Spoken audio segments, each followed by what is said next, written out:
Hello, hello, hello. Can you hear me? Are we live? I hope we're live. It says we're live. It's been a while since I've done this. I feel horrifically out of practice, but that's okay. How are we all doing? It's so nice to be back. We've just missed a departure of a 747 out of here, by the way. That was a bit sad. Literally just before I went live, it kind of took off, but hey ho.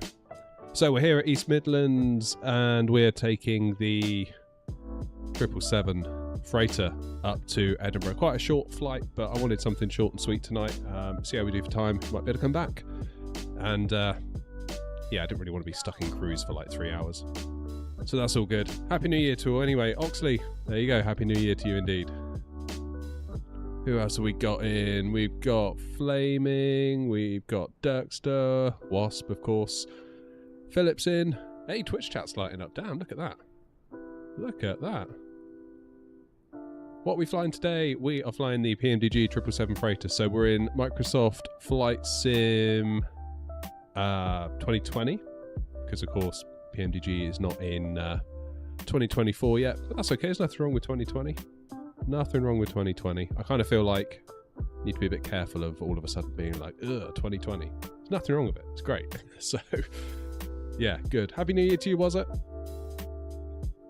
Can I fly the 737? Bro, please. Yeah, I mean, we fly it a lot. Not this time, though, obviously, because we're in the 777. We do have the Airnaut 737 freighter now, though, so that's cool. Liveries are available on the website if you're interested, airnaut.co.uk. Yeah, it'd be nice to do some cargo liveries some cargo flights in the 737 cargo from PMDG. Is it on VATSIM? Yes, it is. You got Flight Sim 2020 for Christmas. Nice one, Ryan. English Plane Spotter. Nice to see you again. Quite fitting since the Emirates A350 just landed there. Landed where, Plane Spotter? East Midlands. Didn't know that. Yeah, I feel really rusty. I mean, I haven't really done a lot on the channel. Obviously, we did that FSI panel giveaway just before Christmas, but oh, Edinburgh, okay. But yeah, I feel like I haven't really done a lot.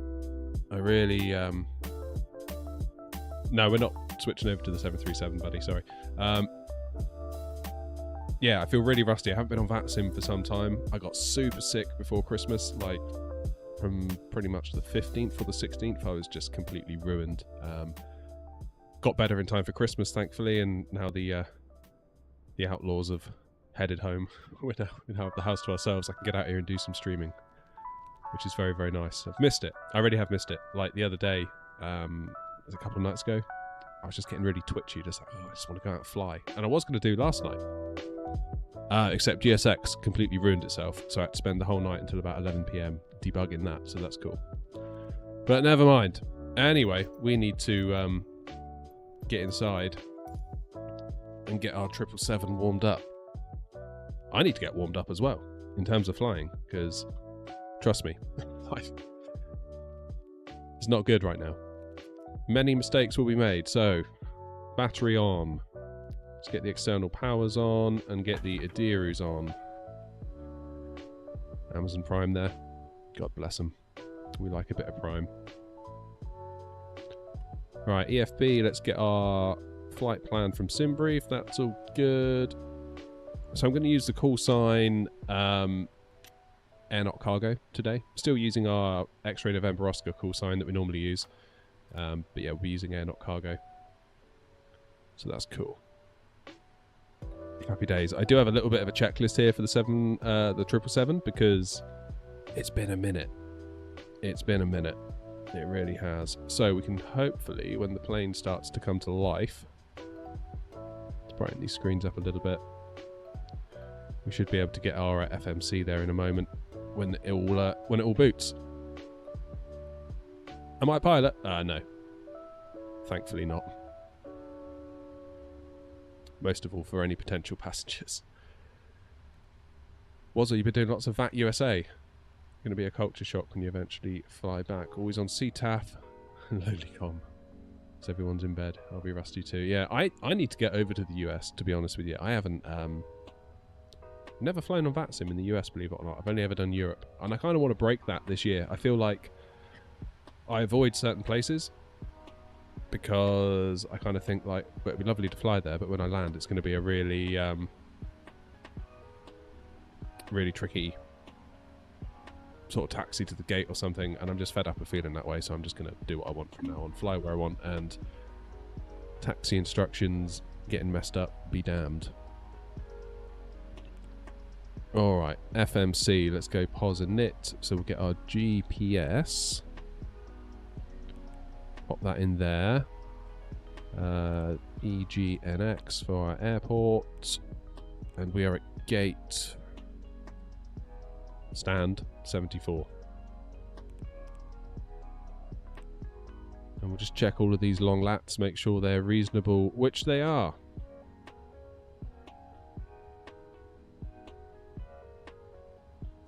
Oh, you're a 737 pilot. I see. That's why you love the 737. I love it too. It's like a favourite t-shirt. I really love flying it. It's definitely like a go-to for me, for sure. Definitely. Oxley, you got the any builds. Heathrow for Christmas. Very nice. Yeah, it's a good airport, that, isn't it? It is a good airport. Right, route request, sim brief. Set the payload, set the fuel, select the route, and we should be good. Hey, how you doing in Twitch chat? Nice to see you.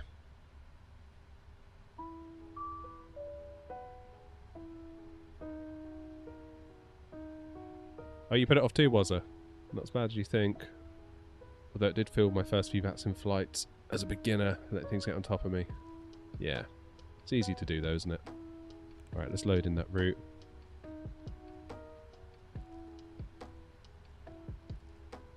Yeah, I mean, I haven't made like a VATSIM call in a long time.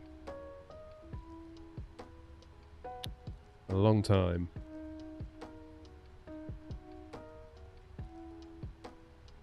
Right, we've got information Oscar on board for East Midlands, and the ATIS is saying runway 27 is in use.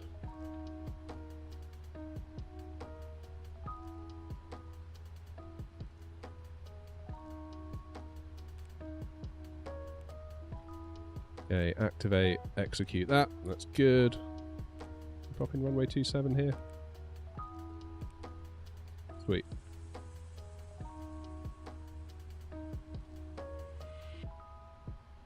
That's the spirit, Oxley. That's the spirit. That's what we like. Right, where am I?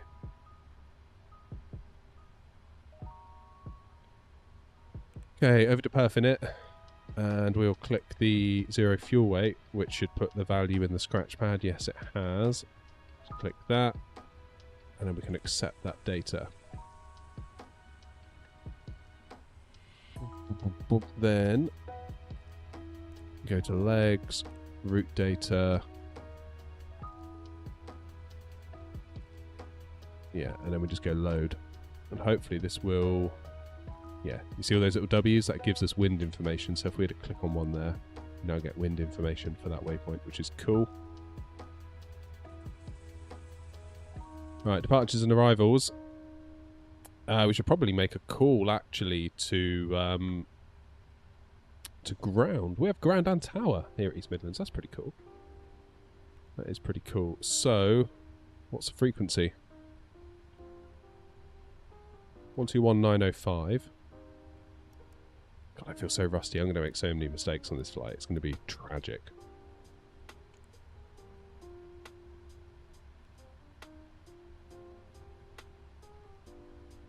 Happy days.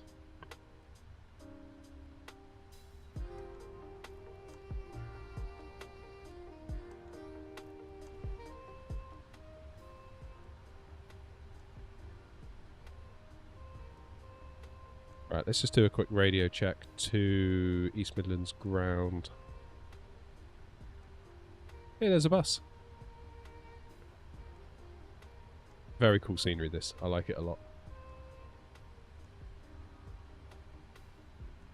East Midlands ground, air not cargo 232, radio check. Air not 232, readability is 5, how me? Readability 5, thank you very much. Not 323. Sorry, what was your original flight requested flight level?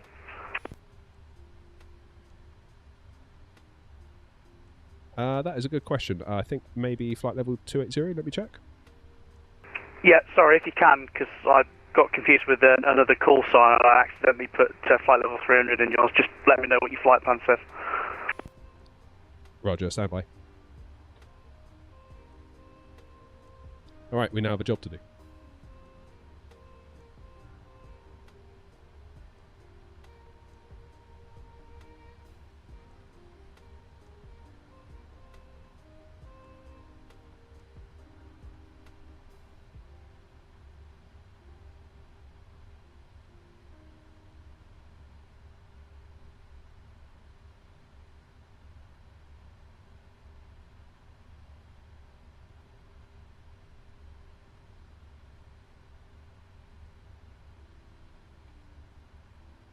Okay, so SimBrief says initial altitude of flight level 240, but my OFP goes up to 280. East Midlands ground, NOC cargo 232. SimBrief is telling me initial altitude flight level 240, but reading the OFP it goes up to 280. Flight level 280, yes, I've just changed that now. Thanks for that.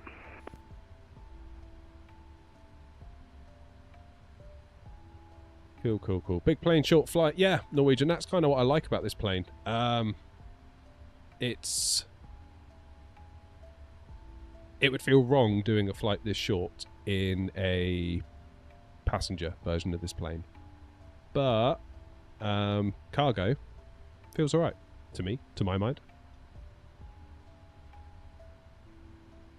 Feels alright. Alright, what is... Just looking at the ATIS. Trying to see what the QNH 1021. Get that dialed in now.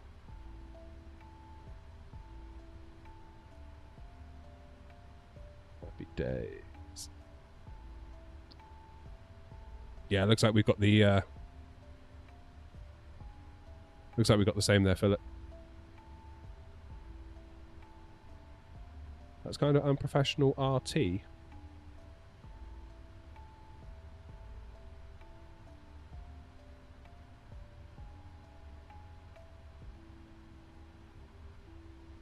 It seemed alright to me.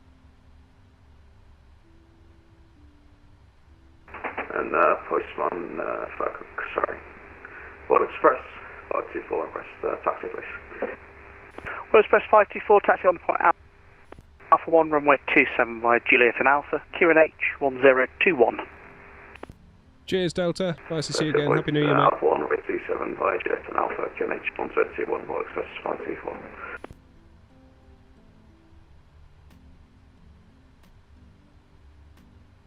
Right, I suppose now I've made contact with ATC, I might as well get my clearance up to Edinburgh, hadn't I?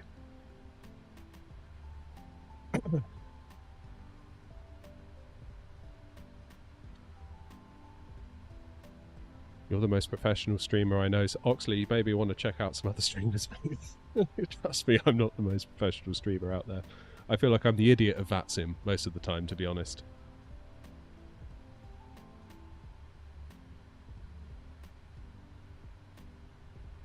That's alright, it's all a learning journey.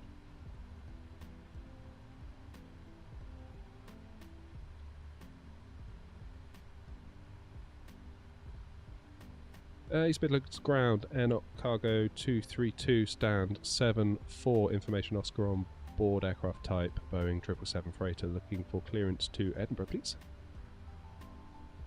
NOC 232, Smiths ground, hello again, you are cleared to Edinburgh, to Trent 2 November departure, squawk 7316. Information Oscar is correct.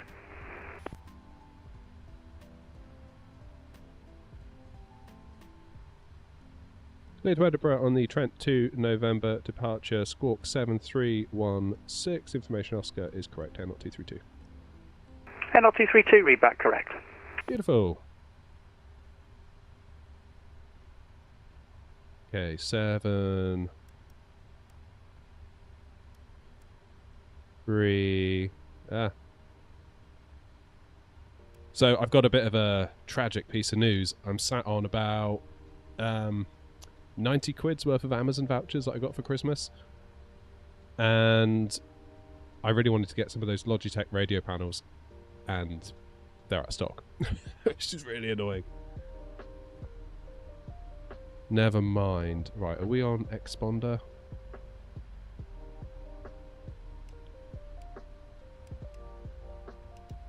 Go standby for now. Would I recommend the PMDG 777 Freighter Delta? Yes, I absolutely would. Like I say, I feel like it gives you kind of poetic, creative license, whatever you want to call it, to kind of just fly wherever you want. Whereas if you're in a passenger version, like a 300ER, you know, Heathrow to Edinburgh feels a bit weird. I know it's a sim, and I know it's pretend, and I know you should be able to do whatever you want. It's your sim, it's virtual, and I do subscribe to that theory. Hence, I'm flying East Midlands to Edinburgh, which probably isn't very realistic in a 777, but I feel like the fact that we're hauling boxes, cargo has its own kind of set of rules. It kind of abides by a different rule book than passengers, because there's no way you're going to fill a 777 full of people from East Midlands to Edinburgh. But cargo, I feel like it's fair game. Oh, nice one, Mike. Glad you got it sorted, mate. Can I change the Amazon location and have it shipped from the yeah, you're talking about the radio panels. I suppose I could. I don't know, actually, now you say that, Ian. Don't actually know. That's a good question. All right, Grey Shirt.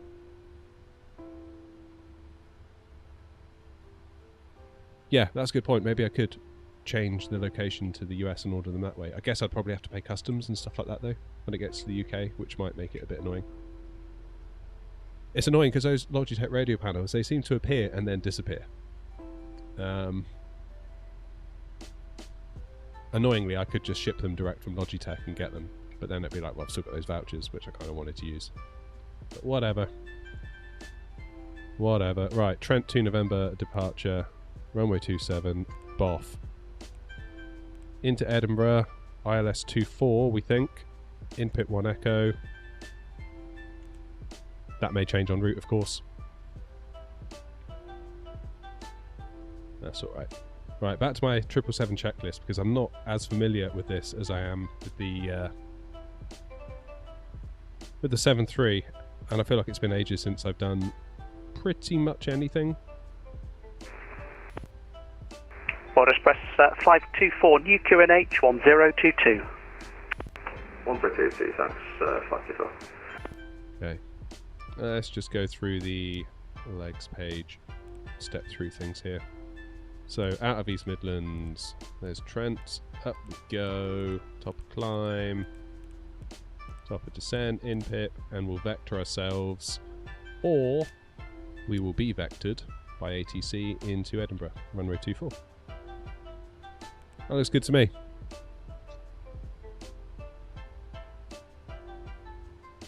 Alright, let's get up top and let's do some stuff. So we need to do emergency lights, armed and guarded. Window heat, we'll get those on. Order Express 524, contact East Midlands Tower 124, decimal 005, bye-bye. And we'll do the right auto, pump onto auto.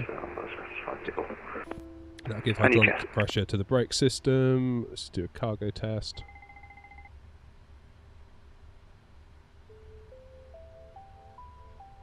Happy days. Probably time we did a checklist, eh? Okay, oxygen. We're going to say that's fine.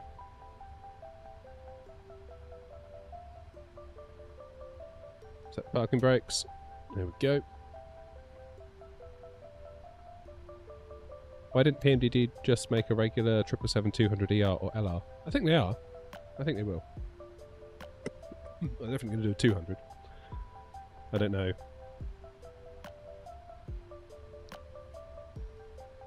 Whether it'll be an ER or an LR. I'm not sure on that one.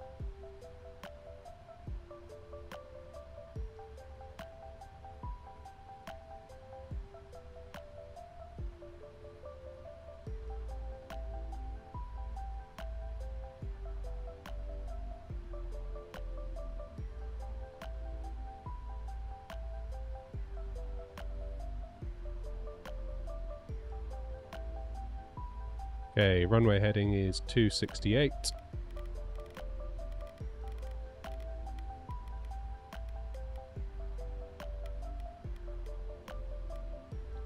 Beautiful, there we go. Oh, Mike, it's so different. It's so different. I remember going from Airbus to Boeing when the PMDG came out. I didn't have a clue. Did not have a clue. It's frightening, actually. I remember thinking, well, they're not that different. Bound to be reasonably similar. But no, turns out they were not. Okay, that checklist is all good. Oh yeah, Wazza, the 7.5 is going to be amazing. Absolutely amazing. And the 7.6 to come, hopefully, as well. Happy days. Right, let's get the EFB over here. Let's go into our performance tool. So runway 27, import from the aircraft.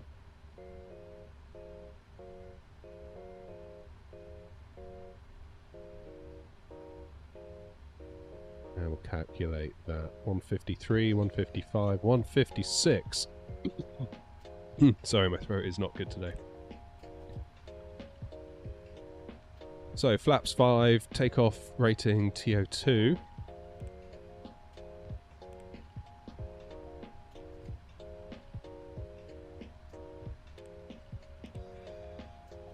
So if we go to thrust slim, select TO2. Back to takeoff, 149, 152, 157.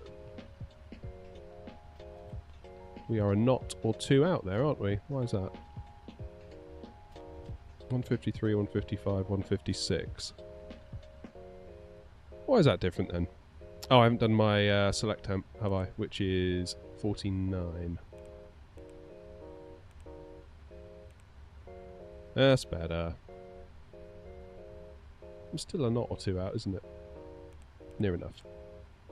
Near enough.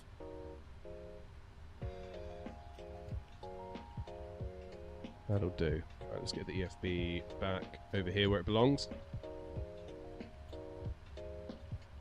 And our trim is going to be 475.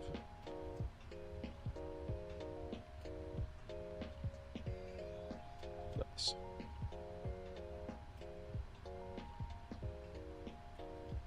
We'll do 156 up here for the V2 speed.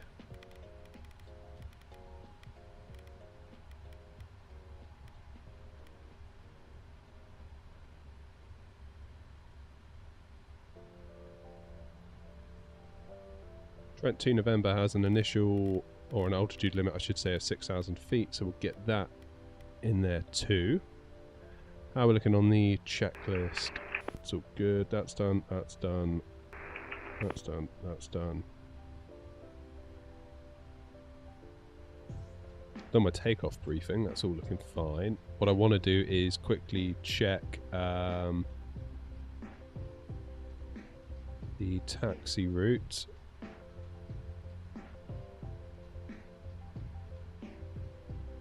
So it's probably going to be Delta, then Alpha down to 27. Presumably joining at Alpha 1, or via Alpha 1. Probably not Whiskey 1. Yeah, I think it'll be fine. I need to get my, I need to get a way of getting better charts on the screen for you.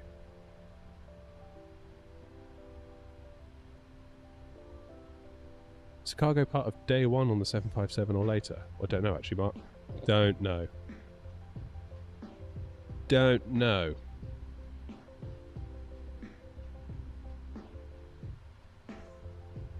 Sorry, Punch, not ignoring you. Just very bad at looking at Twitch chat and YouTube chat at the same time.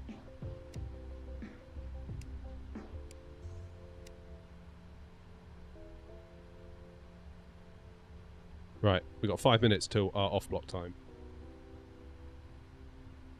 Otherwise, New Sky will fine us. So let's get the APU on.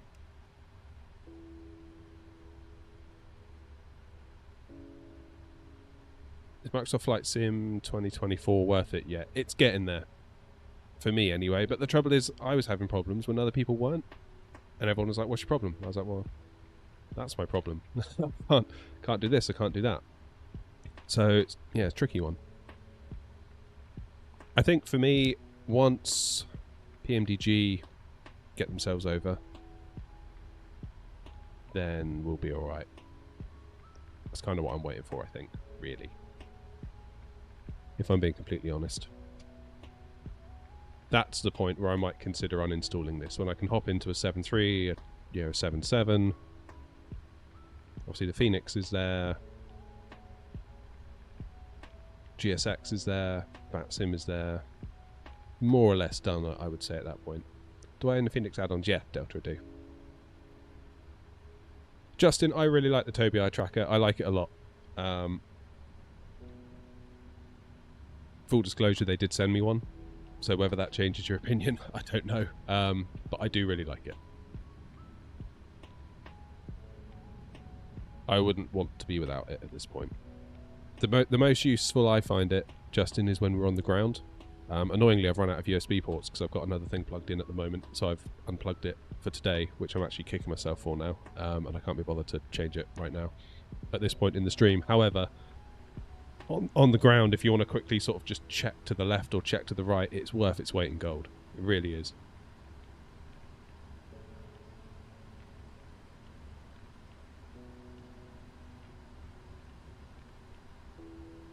Eightball says Tobii eye tracker is one of the best add-ons I've done for simming. There you go. It's not just me. Not just me. Right, what's going on with this APU?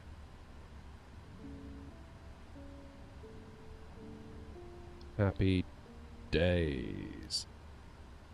Okay, so we can turn off our external power. Now we're on APU.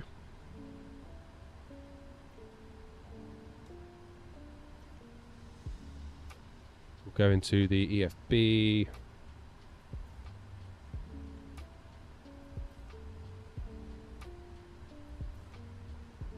And we can release the ground power. Start the hydraulics, so we'll do C1, then C2. Then we do... France, good day, the German Cargo 824, Taxiway Hotel. German Cargo 824, East Midlands ground hello, taxi stand 101 via Alpha, Juliet and Bravo. Is that audio really loud? Alpha, Juliet, Bravo, stand 101, the German Cargo 824.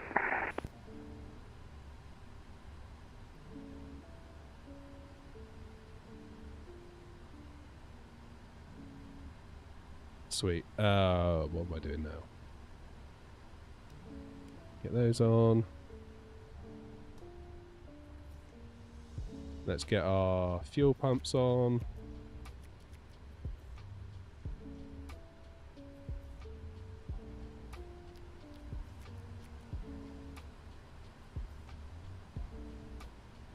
I'd say seatbelt lights, but then we don't really have any passengers, do we? Let's get our transponder ready to exponder, and we'll see if we can get the show on the road. Happy days.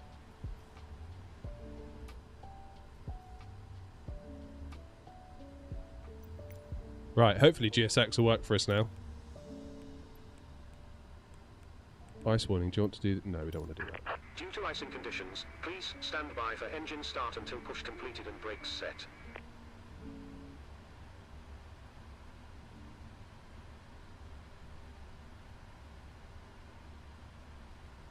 Yeah, Mike, that's probably not a bad idea. Ready for pushback.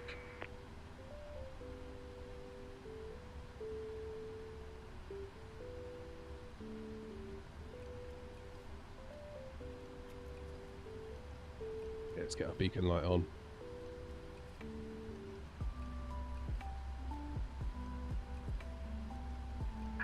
Departure check completed. Bypass pin inserted.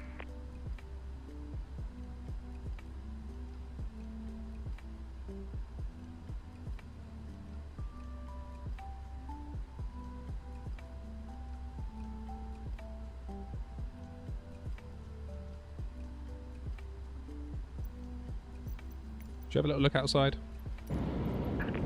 Locking gear.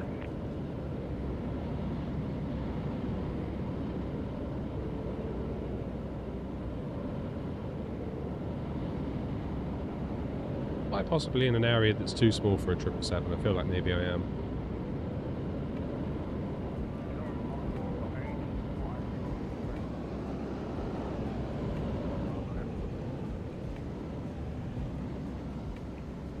Chevy 5824, that's fine. 102 is good for me. That's alright. I can't see another aircraft. 102 is fine.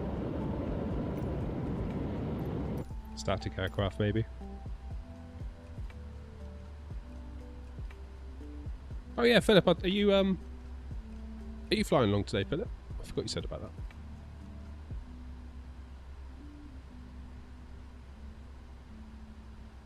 that. Ground Air 232 cargo stand 7-4, ready for push and start. Air 232 stand 7-4. Your push and start is approved to face west. Push and start approved, face west, Air 232, thanks.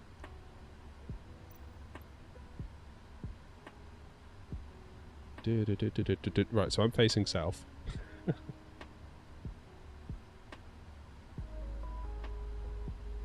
to make sure I get this right.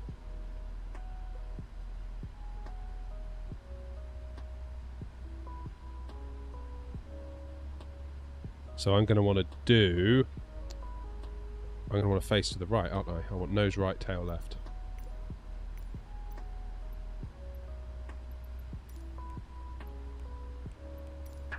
Due to icing conditions, please stand by for engine start until push completed and brakes set. Nose right, tail left. Oh, blimey. Wheel chocks. Release parking brakes. Commencing push. Due to icing conditions, please stand by for engine start until push completed and brakes set. Okie dokie.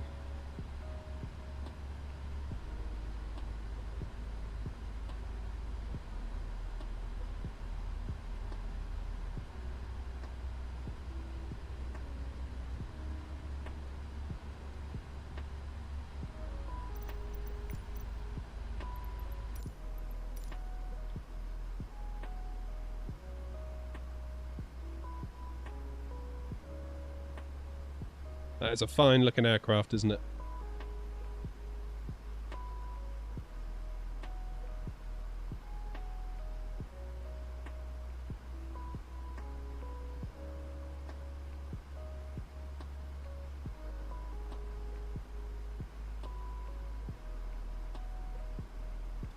Well remembered, Philip.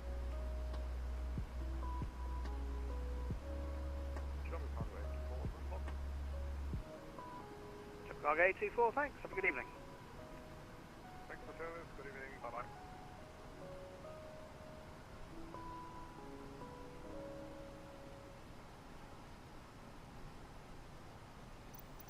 That's a funny old push. Set parking brakes.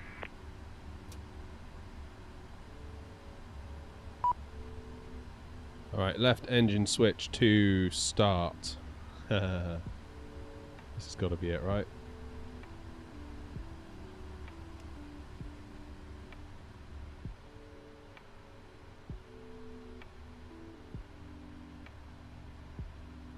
And then I guess we just add the fuel. I will switch to yoke cam. Hey Rostormer, Happy New Year to you too.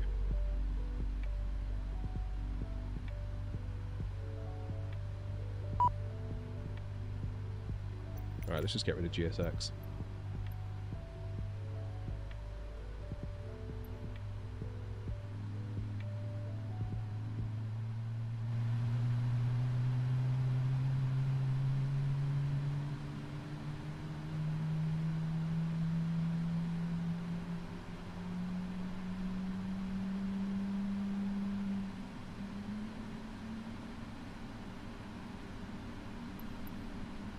Cockpit to ground.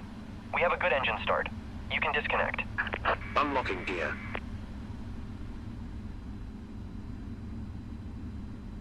Okay, auto brakes RTO.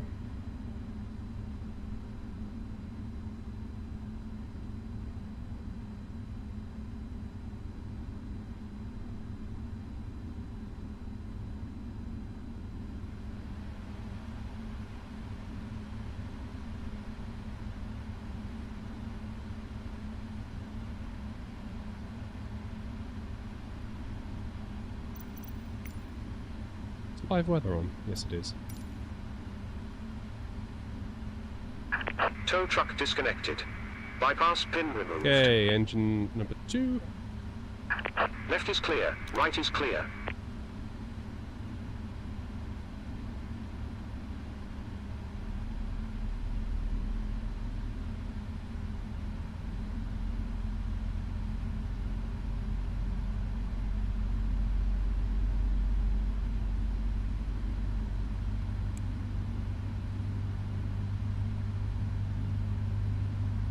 Check our flight controls.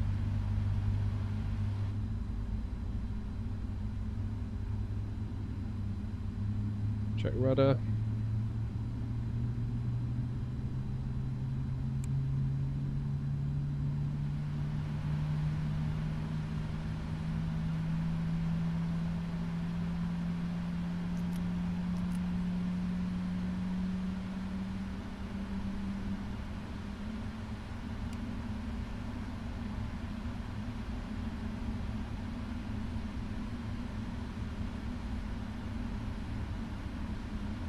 Hey, flight controls checked, ground equipment is clear.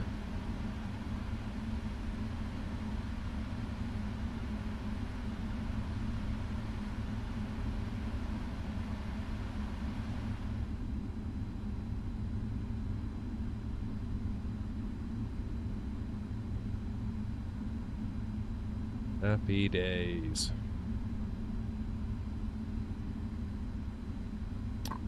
Dare I say it, I think we are in a position to start our taxi. Ground Air 232 ready for taxi. Air 232, taxi holding point Alpha 1, runway 27 by uniform and Alpha, QNH 1022. Taxi via Alpha 1 to runway 27 via uniform and Alpha QNH 1022.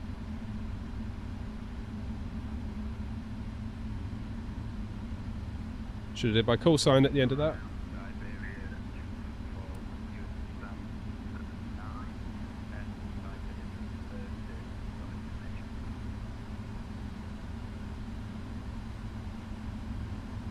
Iberia 274 Smooth Ground, hello. You are cleared to Lisbon, Dalgadio. It's a Daventry 3 November departure, squawk 1253. Information after is covered. Alright, are we ready? Should we go?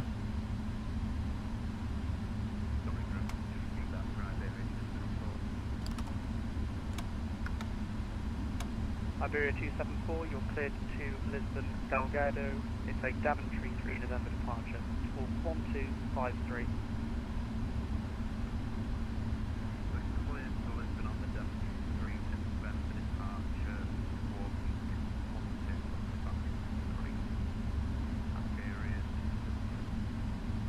Iberia 274, we back correct.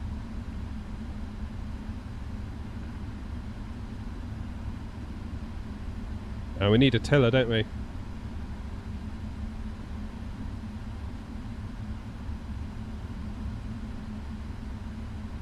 Browstormer, I'll talk about that in a second. I'm actually using spad.next. Really wish I plugged in my eye tracker. It's not fun using this joystick.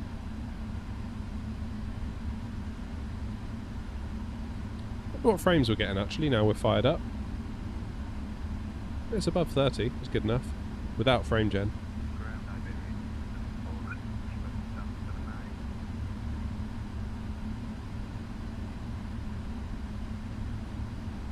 Iberia 274, just there.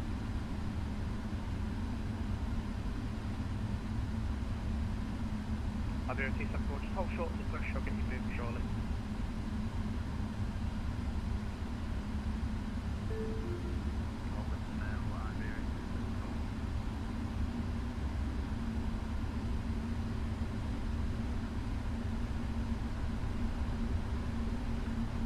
Yeah, so what I would advise you guys do is check out a video on the channel that I did about spad.next.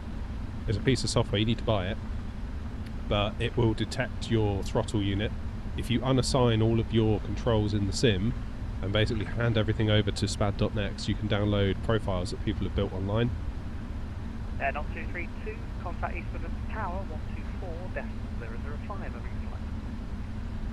Tower 124005, thanks very much, not 232. Iberia 274, you push started approved to face east.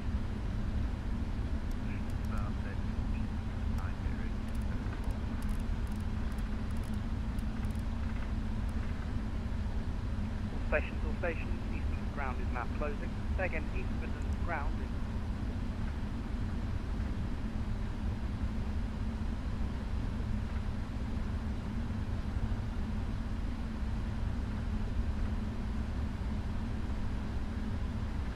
East Midlands Tower, Air Not Cargo 232 with you on Alpha. Air Not 232, good evening sir, hold short Alpha 1, I know we have one on 6 mile finals.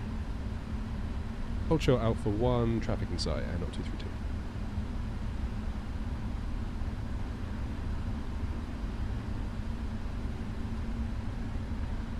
How you going, Chelsea? You okay?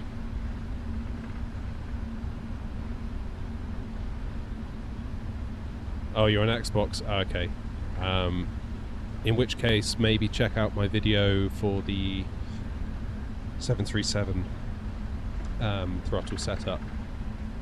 I did it ages ago with a view to doing it for the 737 PMDG, but it also works for the 777 as well. I think I updated the title to be like and 777 once it came out. No Delta, we've just started taxiing.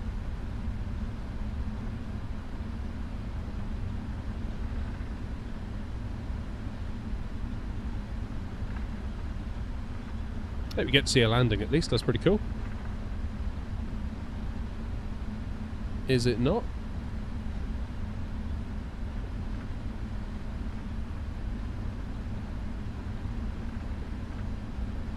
Would it work for the default A321? No, but that's a lot simpler. I think you can do most of the work within the EFB of the plane for that. Alright, no way. Right, brakes on.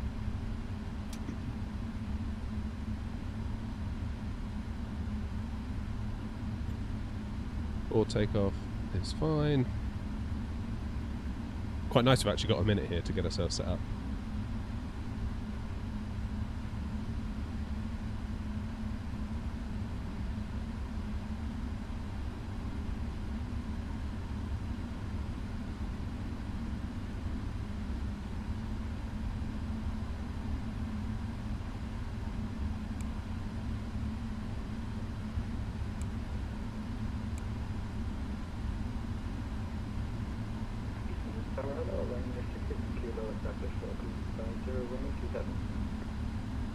Right, 66 Kilo, good evening.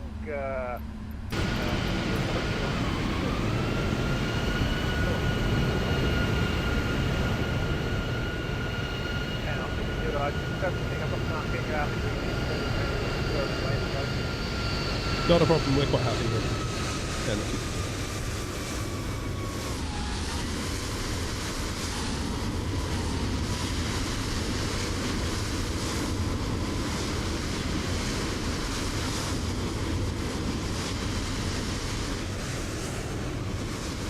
God, I made a bit of a mess of this turn. Look at my wheels, look. My right wheels are right on the line. That shouldn't be the case. I need to get better at sorting these two. Sorting the taxi in this thing.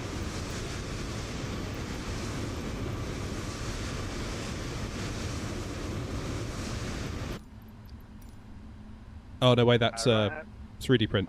Papa Bravo, turn left on Alpha, hold short Alpha 4.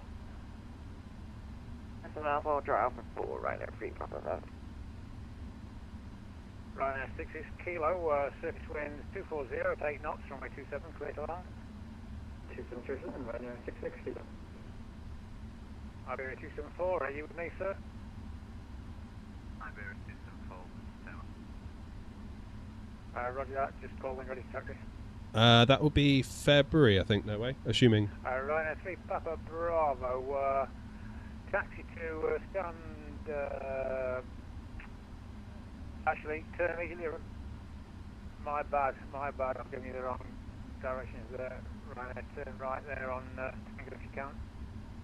We'll try west, turn right at Tango right there for you. And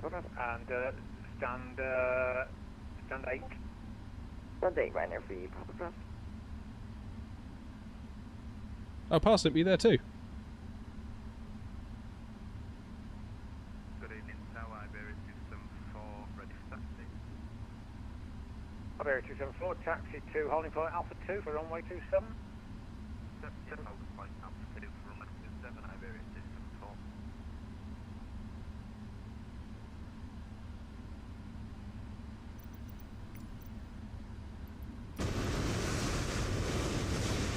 Here we go.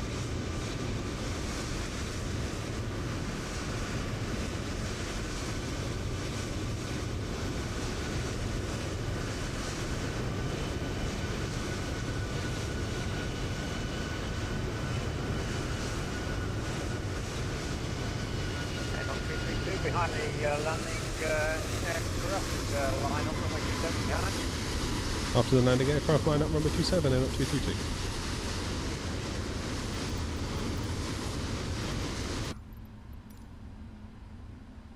Alright, lights on.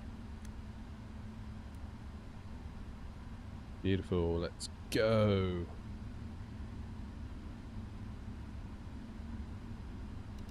Right, 66 kilo, vacate next left on Mike if able. Next left on Mike, right now, 66 kilo.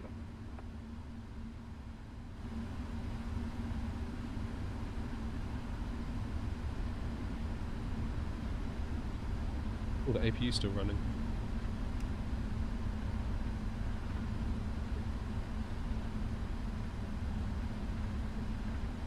Alright, 66 kilo, taxi to stand 10 via Alpha and Quebec. Right, see if I can get this turn right. 0 via Alpha and Quebec, right now, 66 kilo. And on 232, surface wind 240 at 8 knots, runway 27, clear takeoff. Lift takeoff runway 27 and up 232.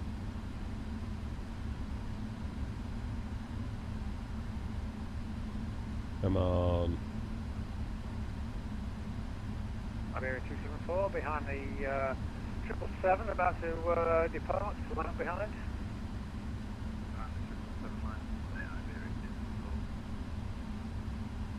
Speedy, this is 2020 for tonight because we're flying the 777. Right, let's get out of here, shall we? And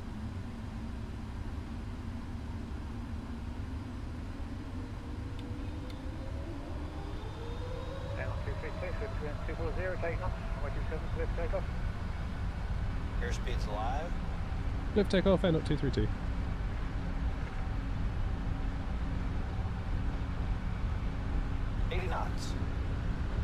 I think that was a gentle nudge for me to hurry up then. Can't say I blame them.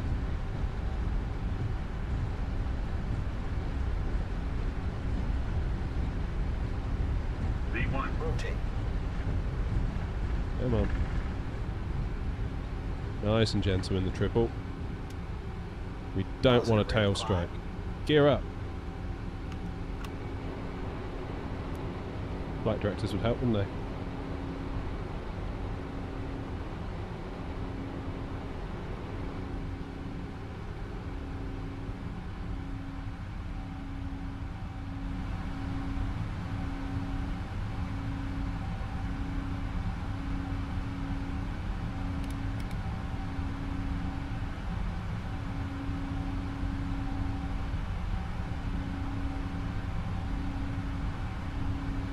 Why did I forget LNAV and VNAV to arm those?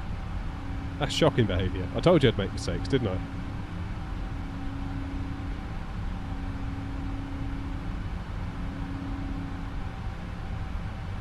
And on 232, reporting fucking altitude. 2,500 feet, and up 232. And on 232, Roger, no clear ATC, 20 to Unicom, 122 left late, have a good flight, stand by. Over to Unicom, thanks to ATC, and up 232. Iberia 274, surface wind 240 at 8 knots, runway 27, clear for takeoff.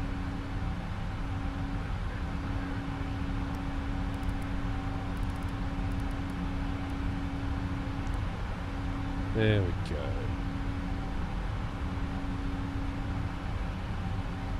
Yeah, I should have pre-armed it on the ground. That was a rookie error, that one. This is what happens when you don't fly for like 2 or 3 weeks. I don't know how I missed that. Never mind, we're flying now, that's the main thing. We'll go flaps up.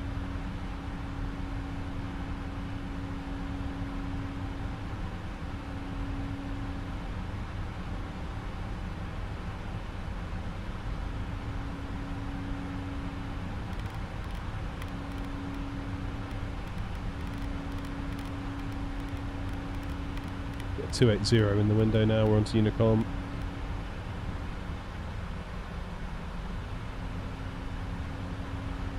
And we'll start thinking about our turn to the right.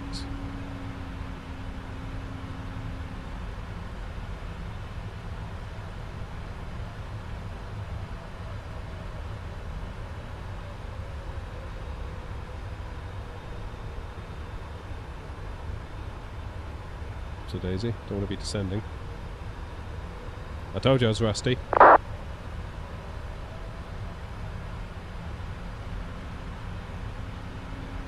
Okay, there's transition.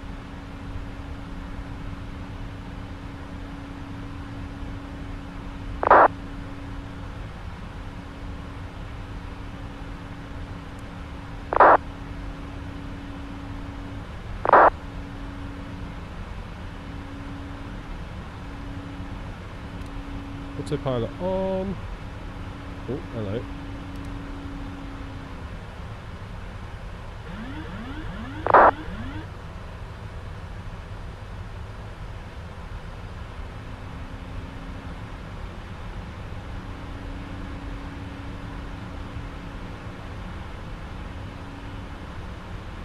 I'm all over the place here.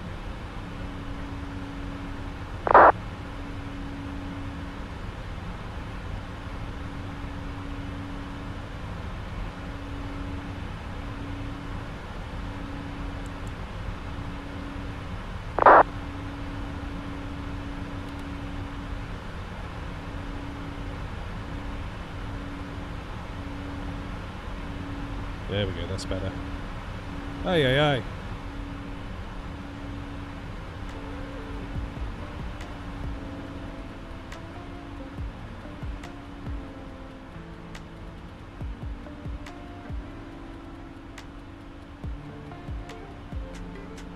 Okay, let's do our checklist. We're looking good. Right. God, blimey.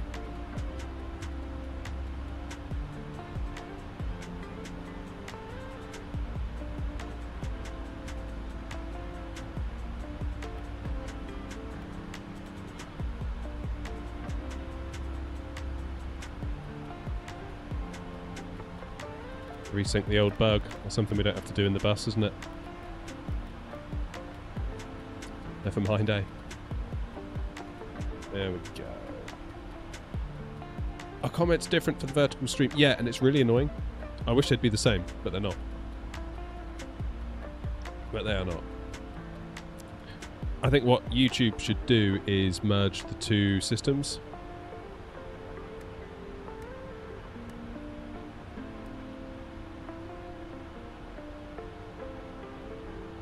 That's what I would do if I was them. I would make it one stream and you can just give it 2 video feeds. That would absolutely be the answer.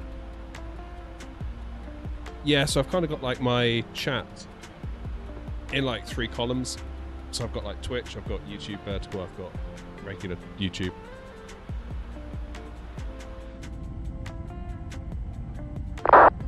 But yeah, it's tricky. It's tricky managing it all.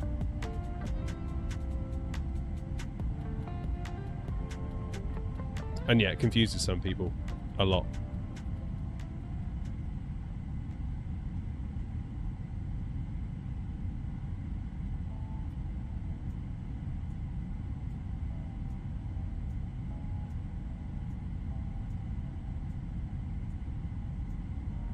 Never mind. What's my preferred way to multi-stream? So I've got a plugin called by a company called Atom. And what they do is, to save you on encode sessions, they will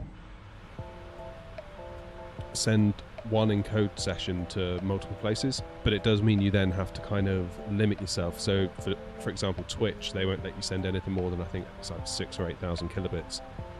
So that means YouTube has to get the same, unless I want to spin up another encode session for YouTube. And then you'll need another one for the vertical stream. That has to be separate, because of course it's vertical, it's a different video feed.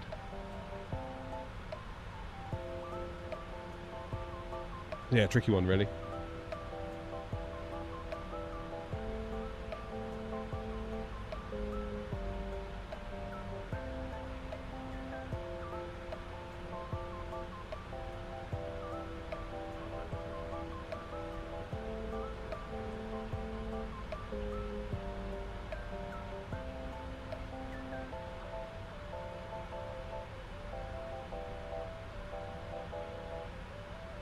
Does FSLTL work for me in 24? Yeah. Well, on VATSIM it does.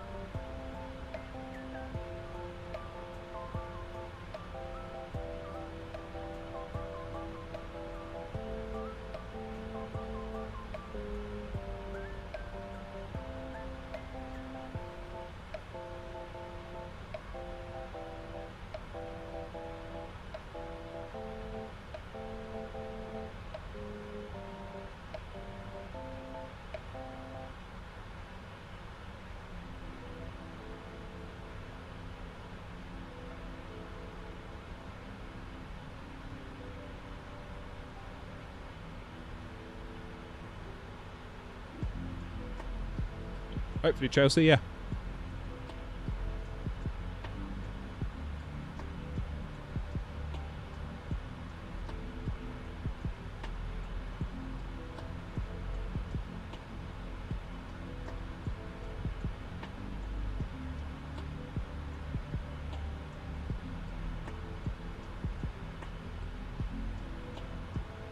Now my internet's going really slow here. I hope it's not going to affect the stream.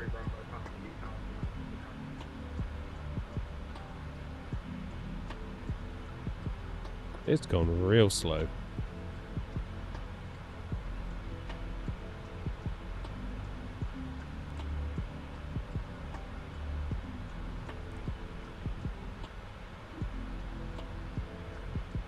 Okay, top of the climb isn't far off.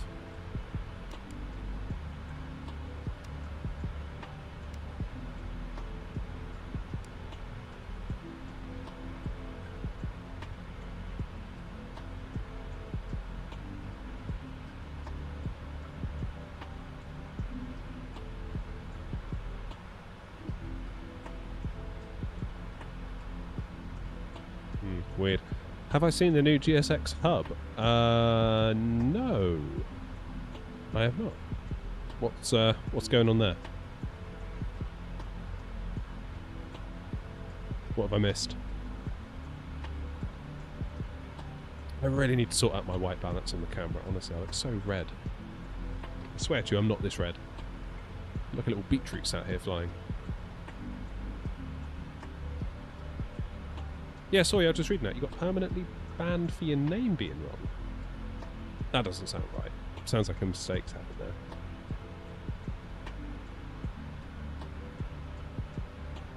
Hey, Coda, no worries. To be honest, I haven't streamed in ages either, so it's kind of on me as well.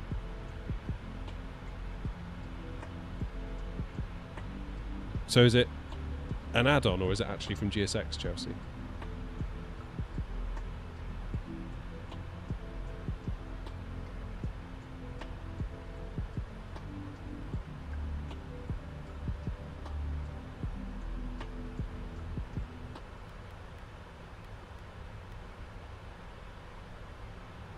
Oh, an add-on. Okay, cool. That's still pretty good, though.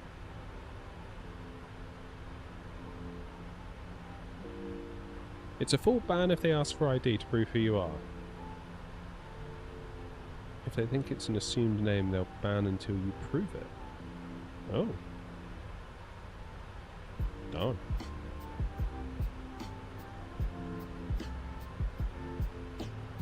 This is 2020 early. It's the only way to fly the 777 at the moment.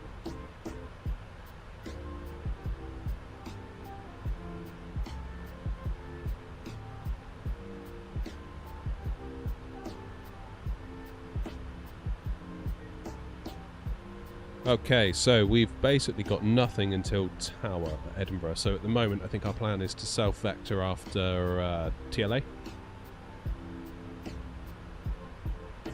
Right, Quinn.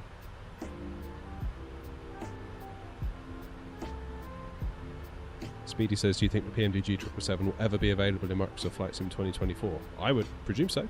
I presume they're working on it. However, I believe, this is my current understanding, is that they're roadblocked by Asobo. Like the tools and technology they have, or that they need to work in the sim, does not. So they've kind of got a platform issue going on.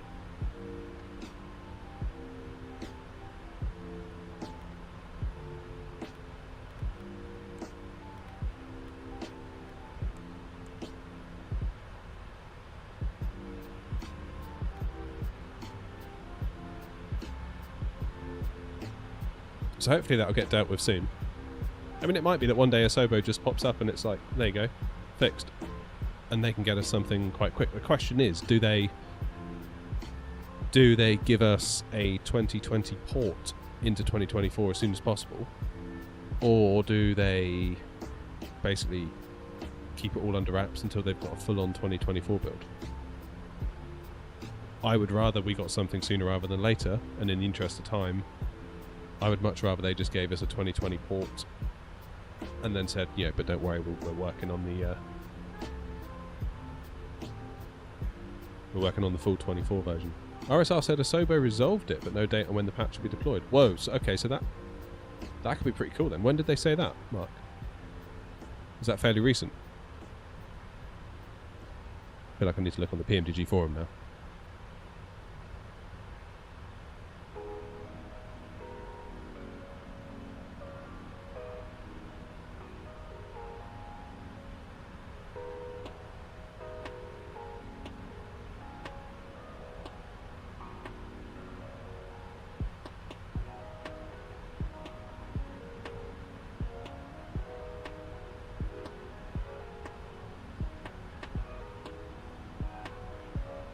Okay, so YouTube's got a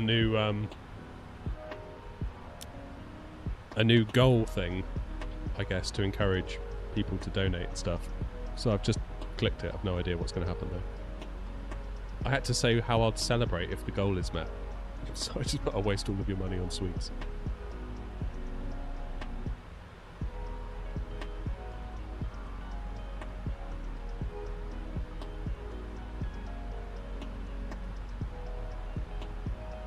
No idea how that's actually going to work. Never seen that before. Do I use Reshade? No, not at this time. Played with it and made videos about it. No, Joel, I'm not.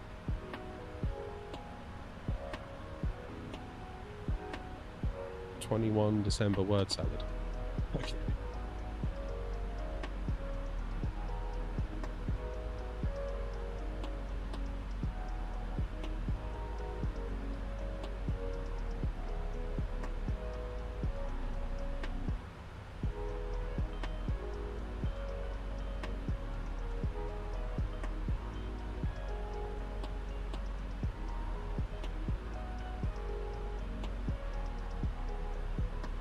No, Speedy, it won't take long. We'll, I mean, we're literally going to be there.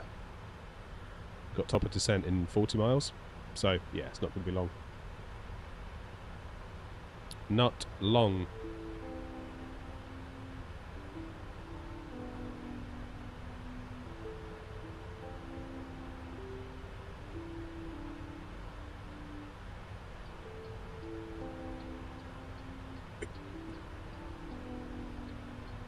Can I be a pilot for free, even if it took 10 years? Probably not. No. Not unless you get some like crazy scholarship or something.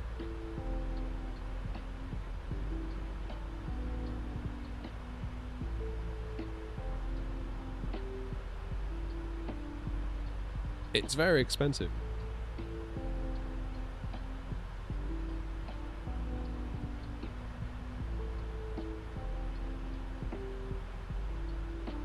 After switching my motherboard, I can only open Microsoft Flight Sim through the Xbox app, and it still takes 2 attempts.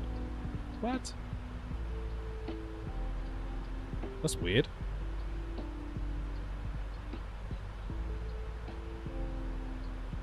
how would you normally run it? Through Steam? Because that is very strange.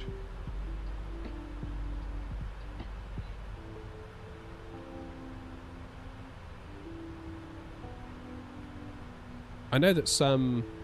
Oh, the shortcut doesn't work.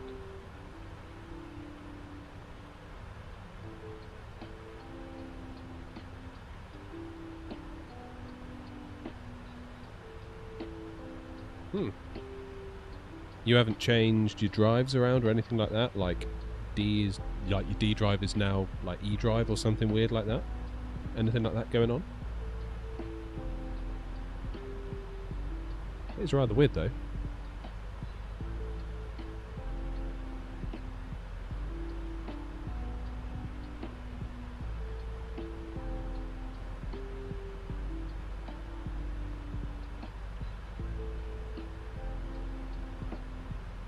They Aviator, how you doing? An average worker who gets like $3,000 a month. Yeah, I mean it's flipping expensive to become a pilot. Bottom line, I mean even to get your PPL, you're talking about,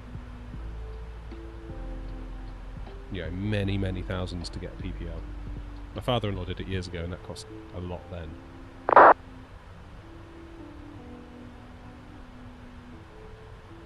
Maybe, Chelsea, maybe like... Have you signed out of the Xbox app and re-signed in? That kind of thing? Is your Microsoft account all signed in and up to date and all that stuff?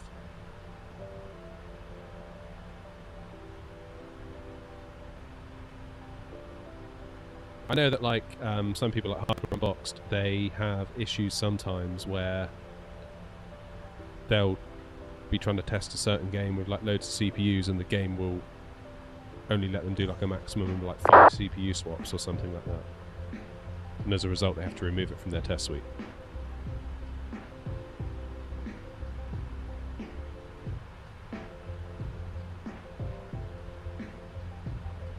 Flights in Pilot, how you doing? PPL is 10k minimum right now in the UK. Yeah. That's a lot of money, eh?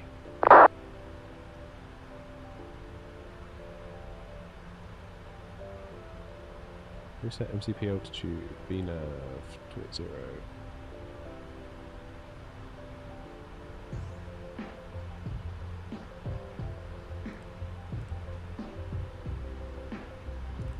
Okay, so we're going to go 280 down to flight level 70 at Tartan. Just get 7,000 dialed in.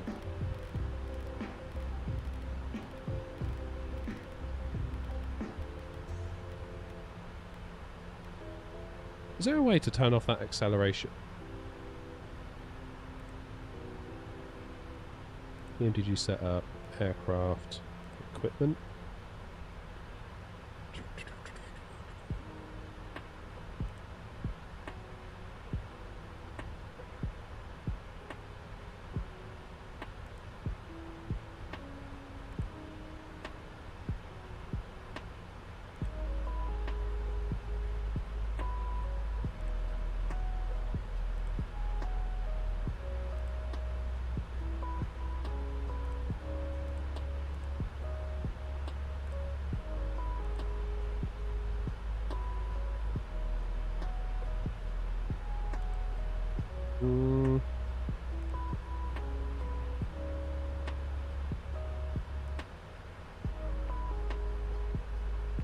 Is this top of descent I can detect?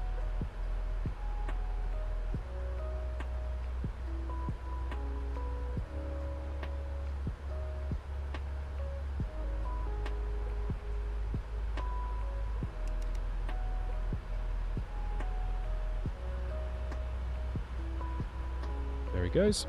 Beautiful. Love a Boeing for that. Displays. It's not going to be it, is it? Yeah, Jay, we're going to head back to East Midlands after this.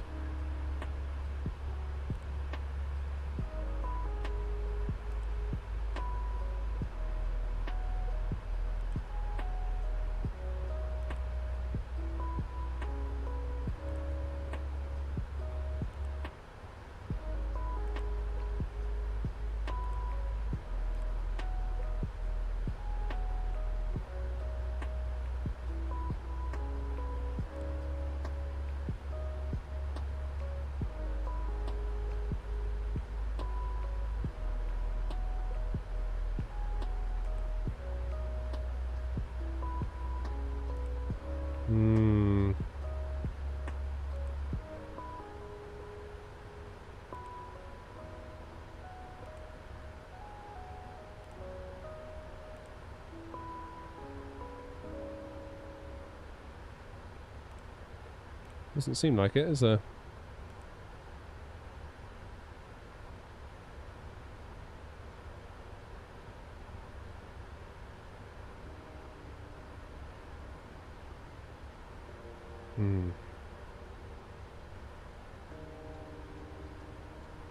Yeah.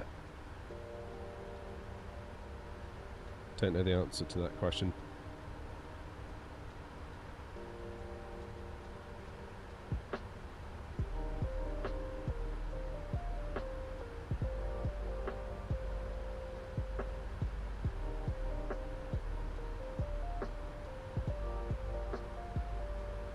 Maybe not. Maybe I'll ask in the forums.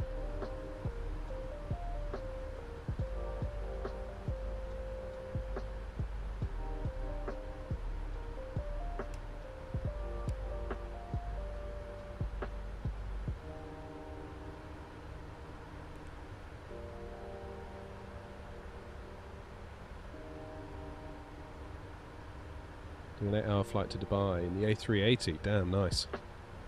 Yeah, I haven't flown the A380 much, have we? I haven't flown that one very much at all. Good plane though, just struggles on the performance a bit. But then they did say, didn't they, that it really was pushing the A380 or the Flight Sim 2020 engine to the livery, to the limit, I should say. Sorry, just reading chat there and had the word livery in it. Another question: do you know how to install your livery? In what plane, Chelsea?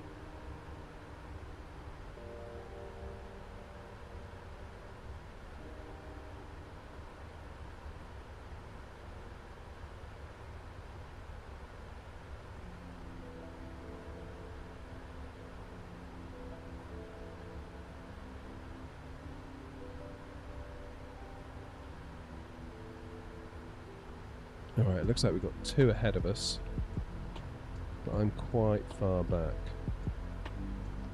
What livery is this flight? Allow me to show you. It's us!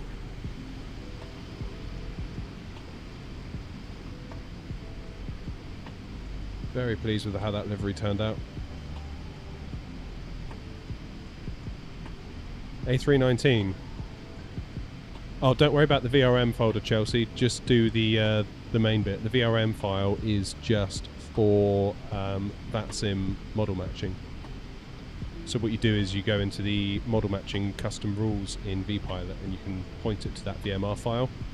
So that means if you see an A319 with a call sign of X-ray November Oscar, then it will swap out the white plain, blank plane that you'd normally get with the plane with our livery on it. Basically, we can see each other if we've got the VMR files, but to other VATSIMers, we just appear as like default blank planes, if that makes sense.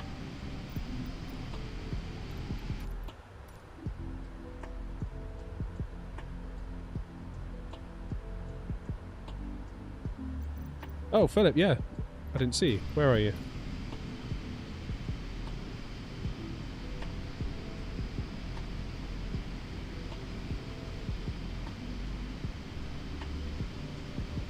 Where's Philip?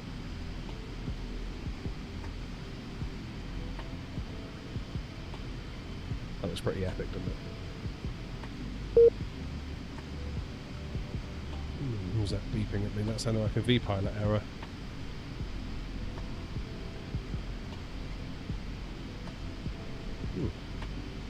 I just got kicked from the voice server. And now we're back on the voice server. I wonder whether that's a me thing.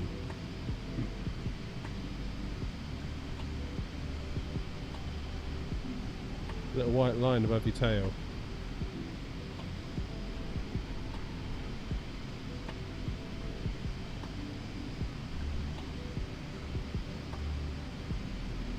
Can't quite make you out for it.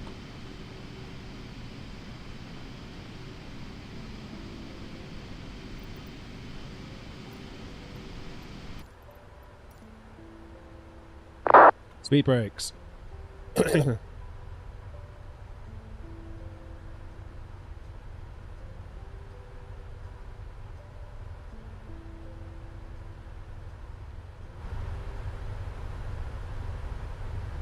Captain Badger, good evening.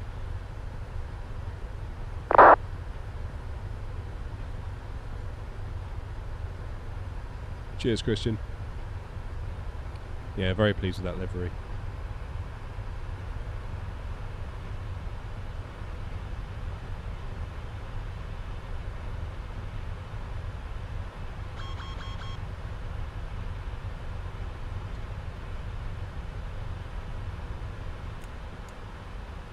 Okay, if we get rid of the speed brake, what happens? Okay.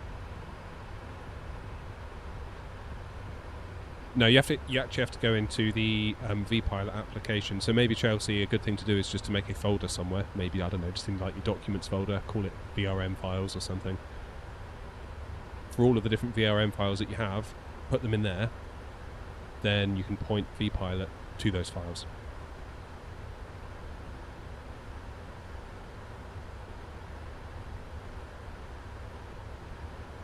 Then you should be in business. Yeah, I think our internet's been a bit weird tonight, Wasp. I noticed on my laptop earlier, just flicking around, it's been really slow. The upload seems okay, though. That doesn't seem so bad.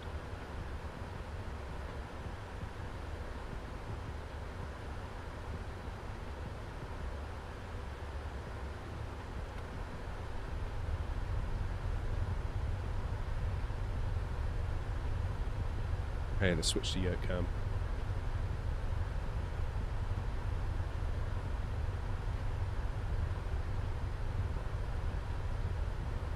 Okay, 118705 for tower.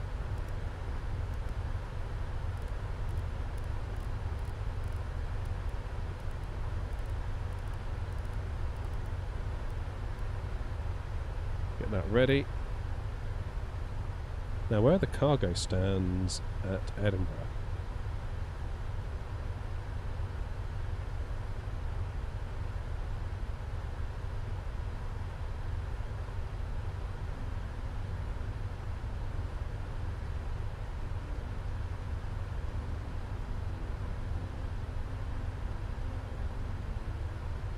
That should be along Alpha and then possibly off on Papa.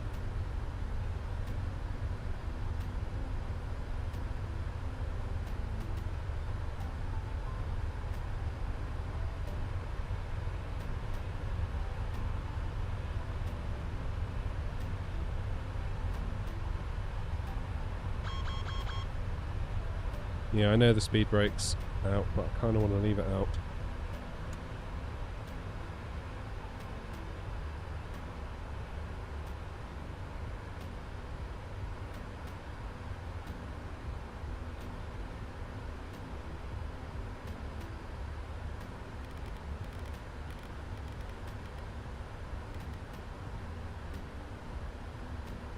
Okay, so after Tartan we'll go heading 040, we'll vector ourselves in.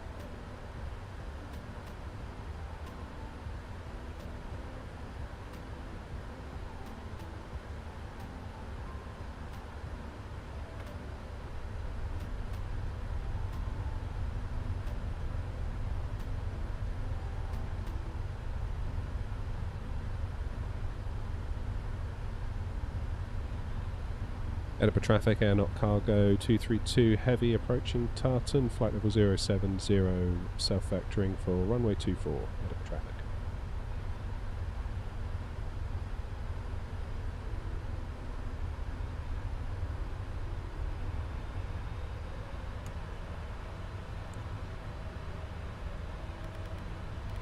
Okay, let's get down to 3,000 feet then, shall we?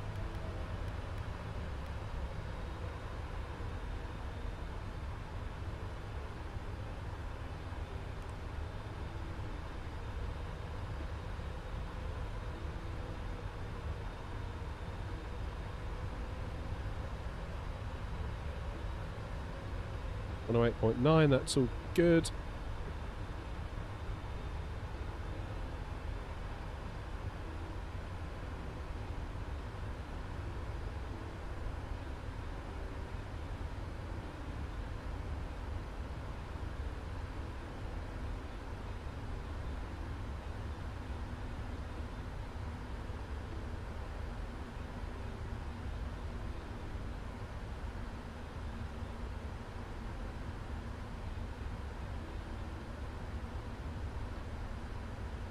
Altimeter is 1019.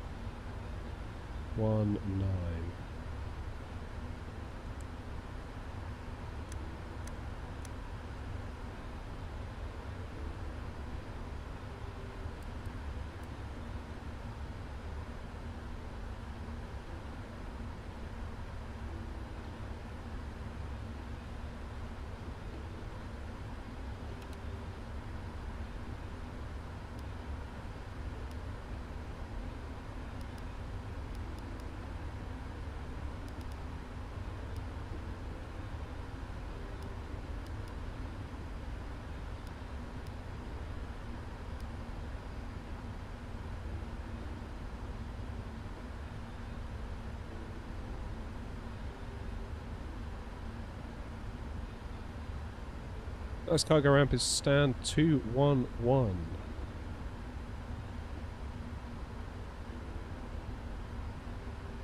Happy days. We can do that.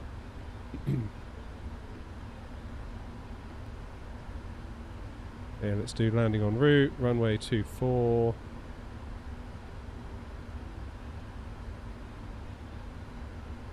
Auto brakes 3.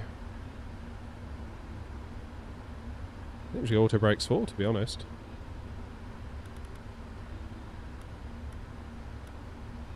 Auto brakes 4 set. We'll do a flaps 30 landing. And minimums are 300 feet at Edinburgh.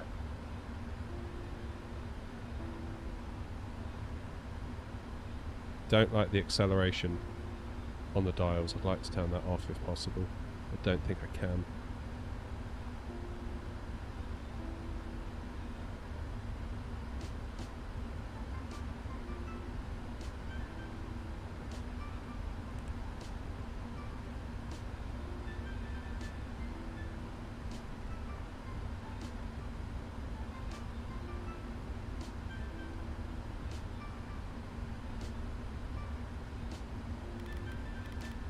Start our turn.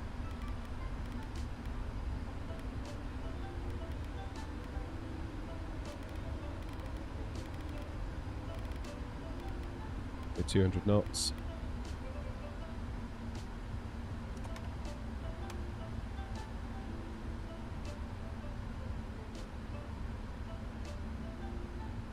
Now, what's the FPS going to do?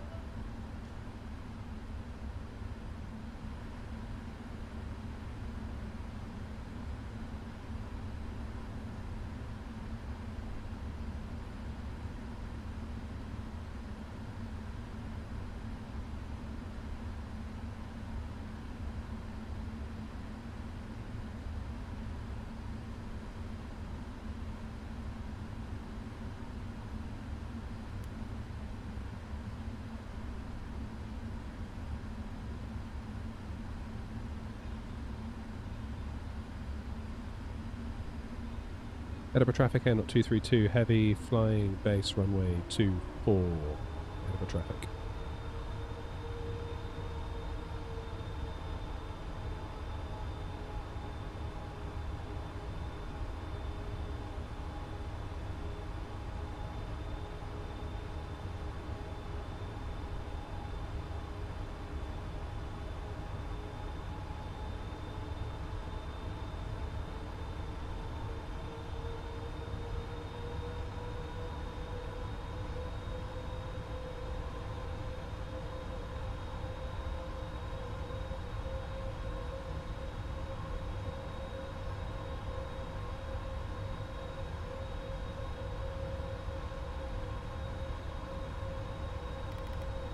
Okay, speed 180. Get our gear down.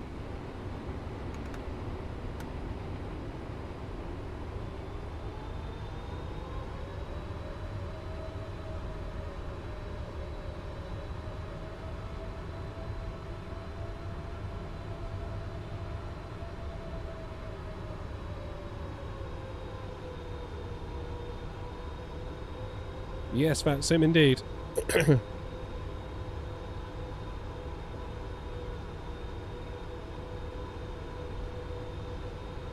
let's switch over to tower.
Alright, here we go. Let's give Tower a call.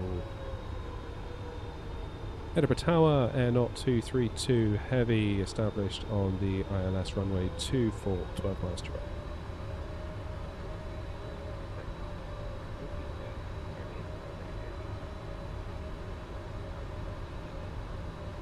Continue approach runway 24, Air Knot 232, heavy.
Alright, here we go.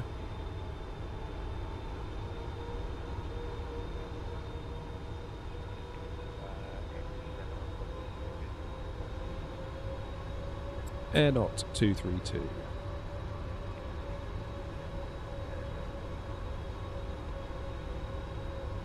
It's land runway 24, wind calm. Air Knot 232 heavy, thanks.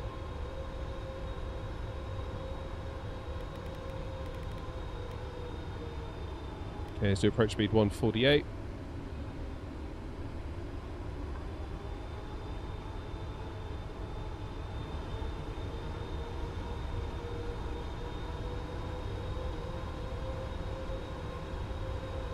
Six miles to run. Now we need to remember, don't we, that they do, or the 777 I should say, the freighter in particular, has quite a lot of ground lift when you get to like 50 to 100 feet.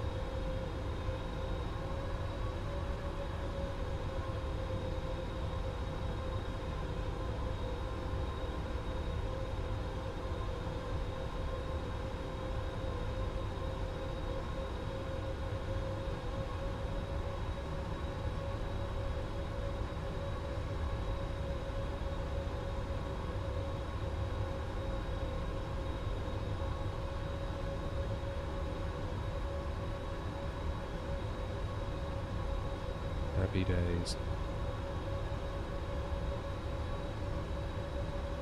Right, should we take control?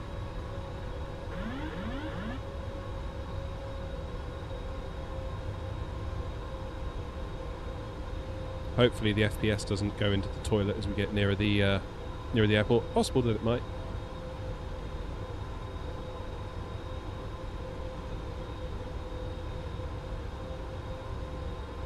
Entirely possible that it might.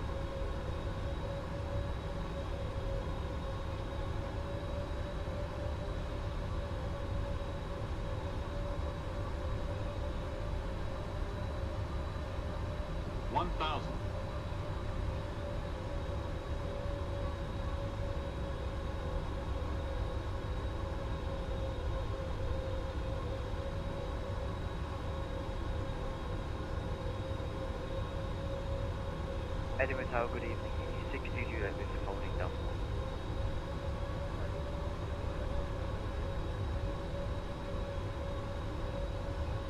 Could you say that again, please? Sorry. 500. And you'll be the Juliet Airport, good evening. 400. Copy, 60 Juliet. Concentrating now. 300. 12 frames. Please don't go into the bin.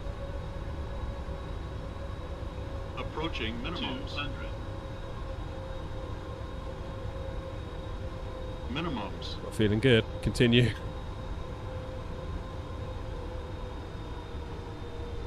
$50, $40, $30, $20, $10. That line up and wait. Ouch, 394. Thought I did better than that.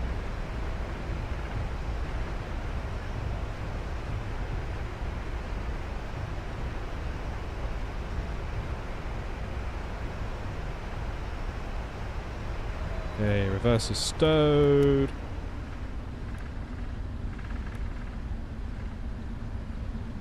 Keep it rolling. That was a bit of a hard landing. I could have sworn that felt smoother. Never mind.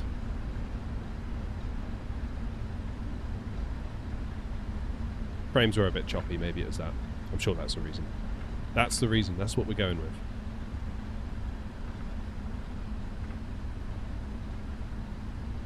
Okay, let's quickly get off this runway.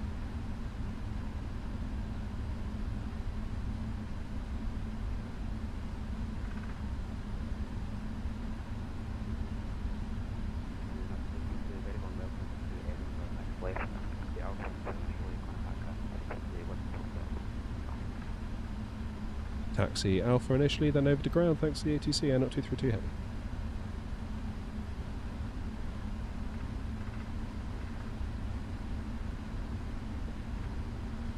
One, 2, 1, 7, 5, 5.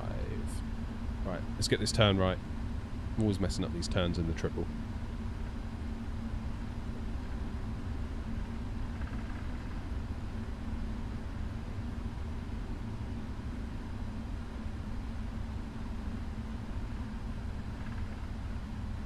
Okay, 1, 2, 1.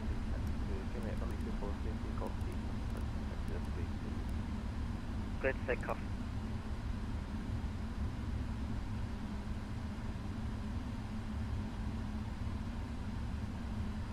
One, 2, 1, 7, 5, 5. Here we go. Edinburgh ground. Very good evening. Air 232 heavy with you on Alpha. Air 222 heavy ground. Continue hold your Alpha 1 to expect and 18.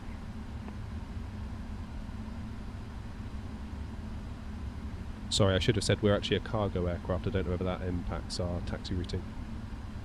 Roger, thank you. Continue hold your Alpha 1 to expect and 210.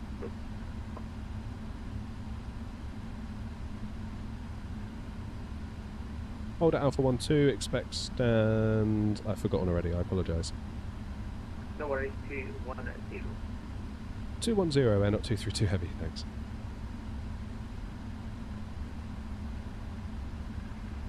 That is how you VATSIM, people.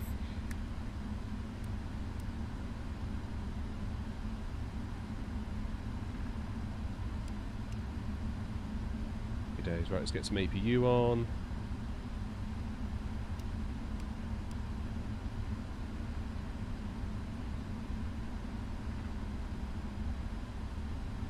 Navigraph 244 request taxi.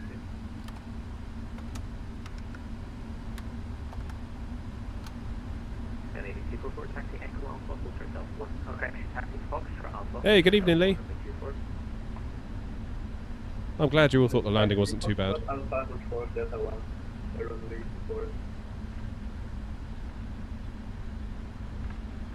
I must admit, I thought it was alright. It felt good. The trouble is, these landing rate feet per minute thing, they're just like a moment in time, aren't they, really? That's the thing.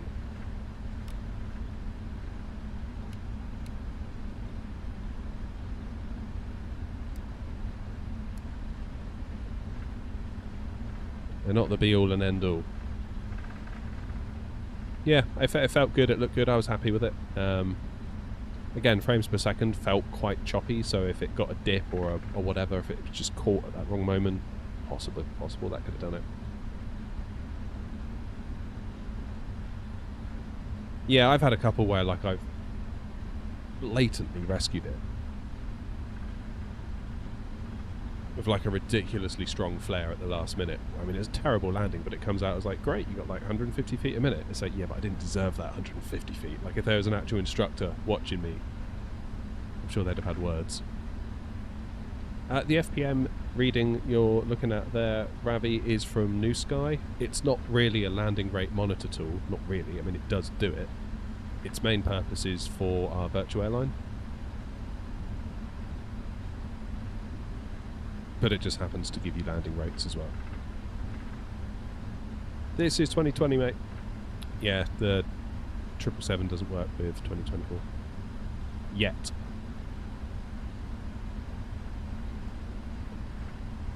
Yeah, I think there's a bit of a mind virus in the flight sim community with the whole touchdown, feet per minute, butter kind of stuff. I get it, it makes for a good laugh, but I think we are focusing on completely the wrong thing.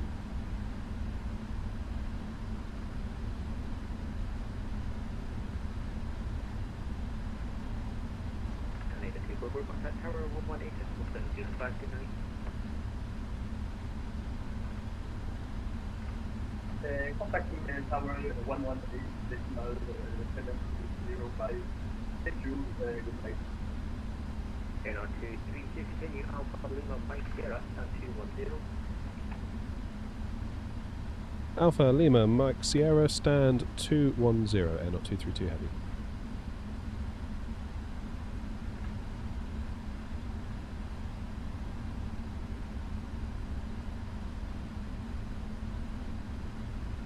Oh, Wasp, looks like they're sending me roughly where you said.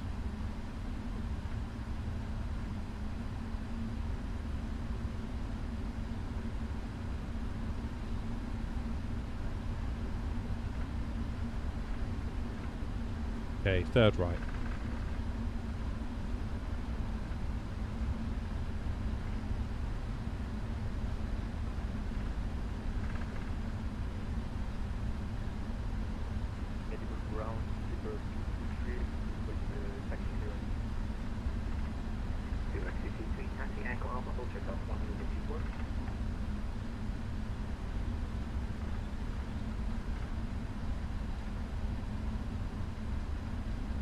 To be honest, Wasp, I feel like I could do with the taxi practice in this thing.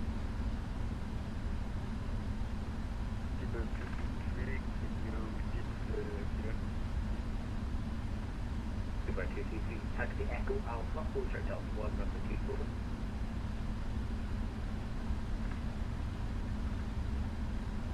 Taxi Echo Alpha, all short Delta 1, on reach for Airline 232, take next right. Next right onto Mike, air not 232.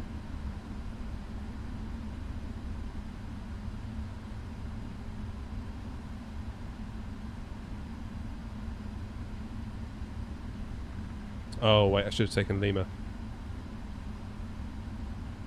My bad.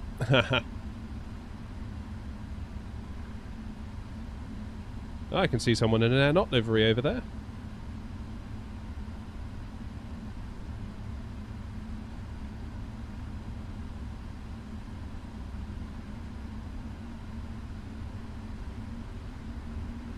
Oh, what a muppet. Why didn't I go Lima?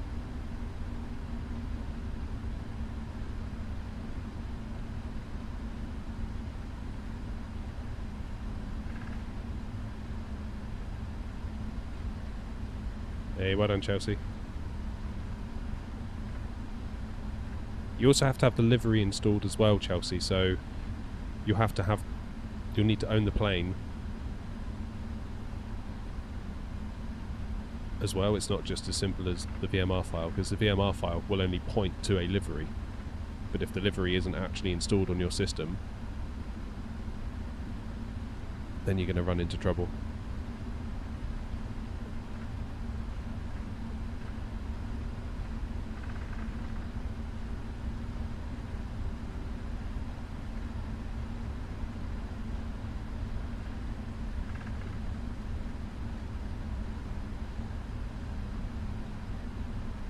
How's it going, Rick?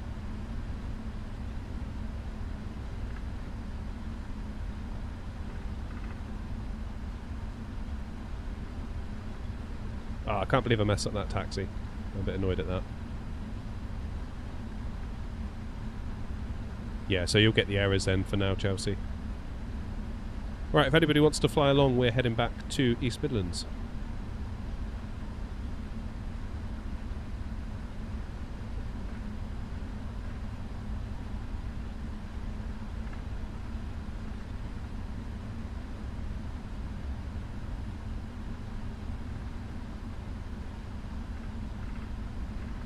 Here we go, look, in the naughty spot.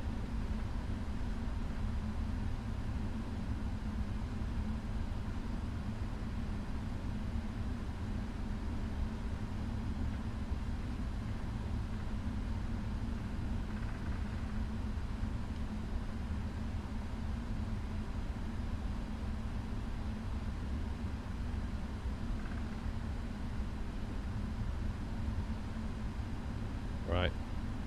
Watch this.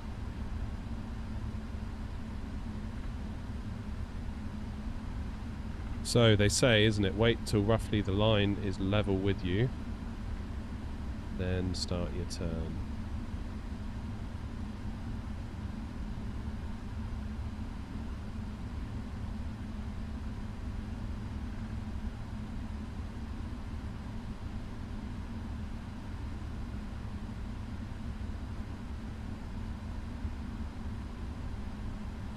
Then into here. Contact tower 118.05, Contact tower 118.05.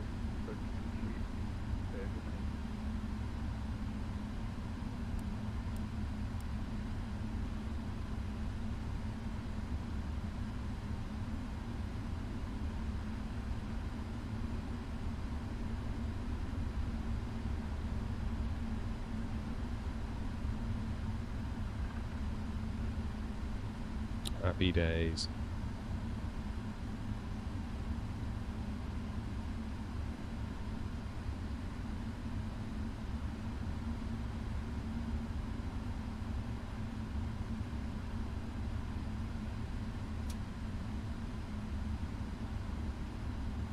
Alright, parking brakes on.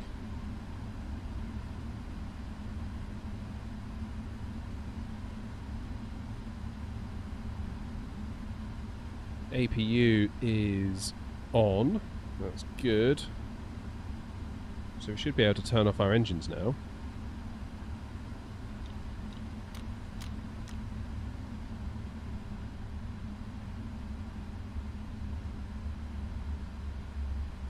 Why has it not detected our parking brakes?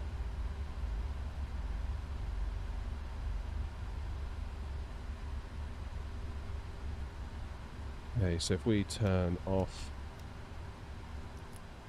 those and turn off our fuel pumps,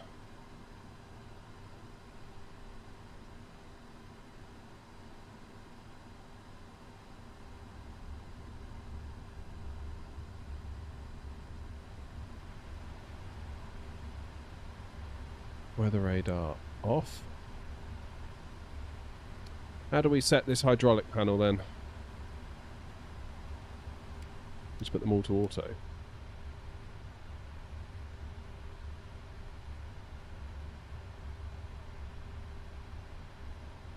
Don't know. I'm confused now.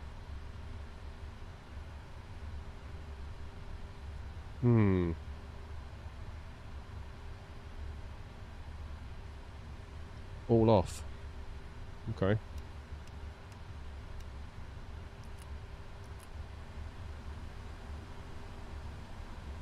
Ah, there you go, it's happy now. Good. that's KH1018, that's KH1018. Deroute off, emergency lights off.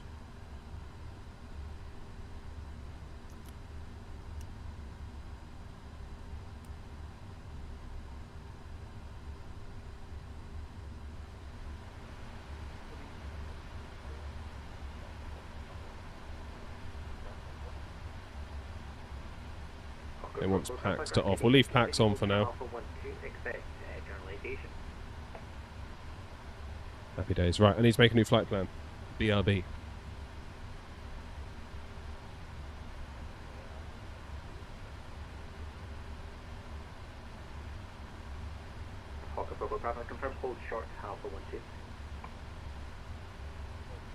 Okay, let's close the flight. What did we get? Perfect 10. We made 81,000 for the airline. Damn. So hauling cargo is worth it. That is absolutely worth it, isn't it?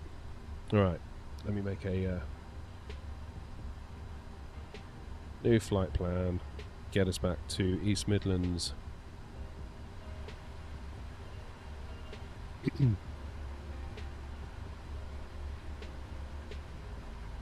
Yeah, Philip, what were you flying there? Were you flying something smaller, maybe?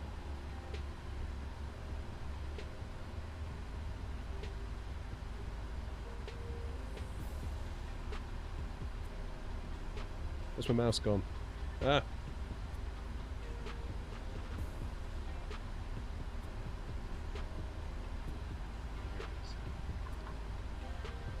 Okay, let's book a new flight. Scheduled cargo.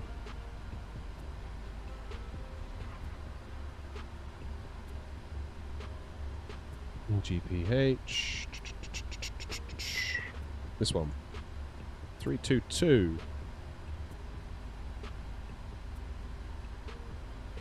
That's going to be very close to 232, isn't it? Okay, we're going to continue Alpha Lima Mike Hotel to general aviation apron.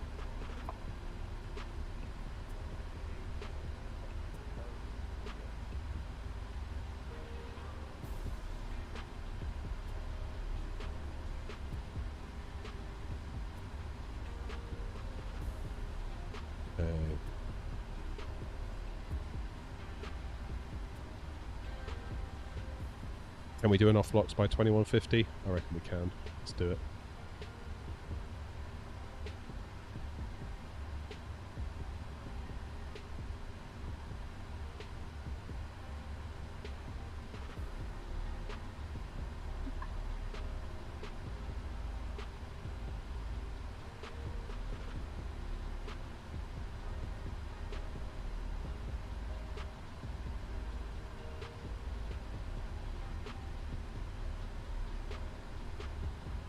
Right, let's generate the flight plan.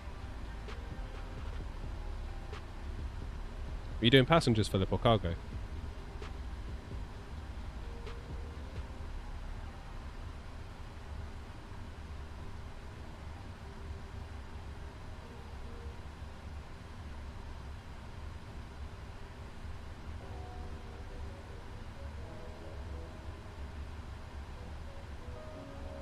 Okay, let's file our flight plan on that Simo.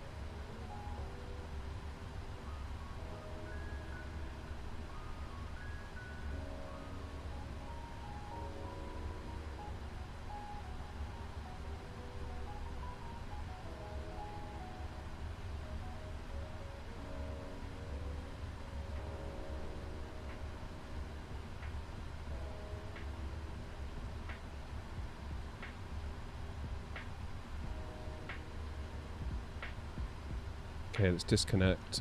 We'll reconnect as 322.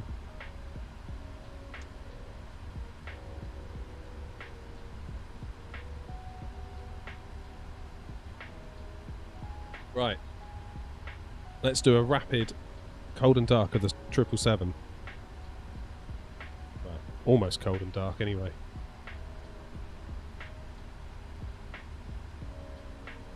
Okay. So, battery is on. Do we have external power? Is that available? Let's get ourselves some external power, shall we?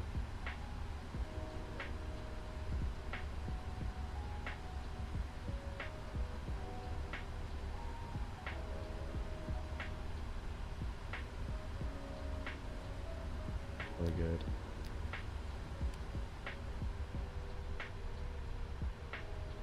Happy days. Adiru back on.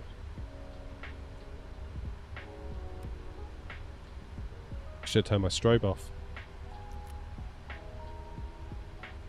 So many mistakes. Cool. Let's get our flight plan.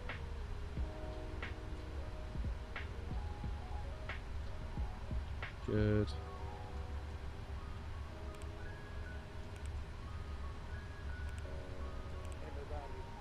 Get our route.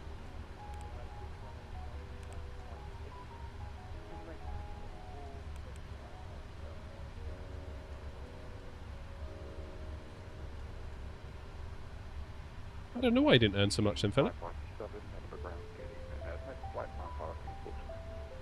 Yep, alright. No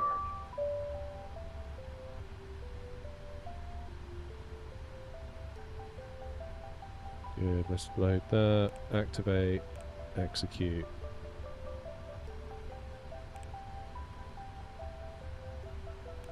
Perf in it. Let's get our 0 fuel weight. We'll accept that. Oh, why is my sim?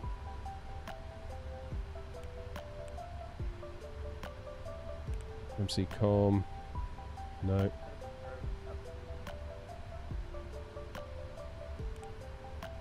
Route data.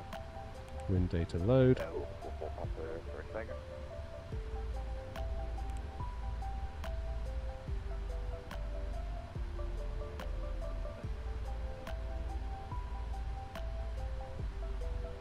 No worries, thank you, sir. Easy 557, thanks for that, big flight time now. Just confirm your start number again, sorry.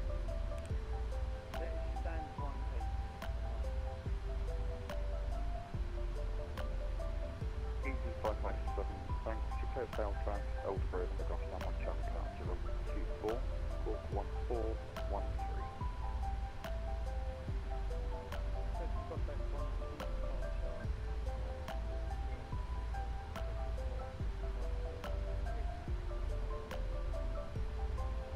Easy 557, read back correct.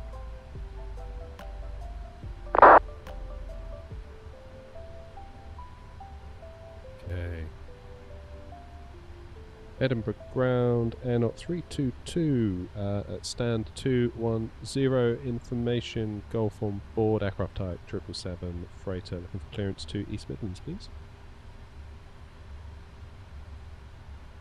Airnaut 322, Edinburgh ground, good evening. Cleared East Midlands, Golf on Charlie departure, runway 24, squawk 7316. Into East Midlands, goes on 1 Charlie, departure runway 24, squawk 7316. Airnaut 322, read back correct. Oh, 7316, I've already got my squawk. I'll just keep that. Fair enough. Happy days.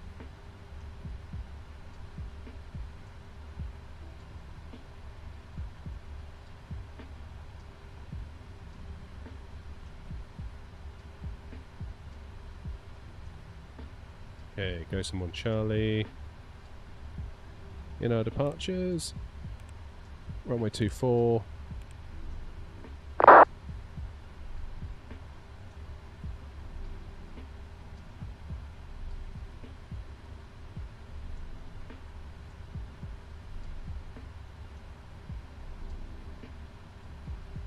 Looking like runway 27 for our arrival. On the Croft 1 Echo.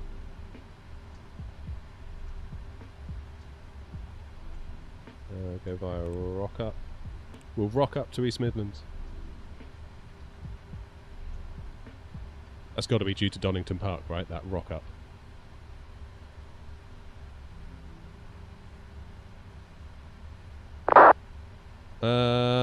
There's a plane to my right. So yeah, I think probably it is working, Philip.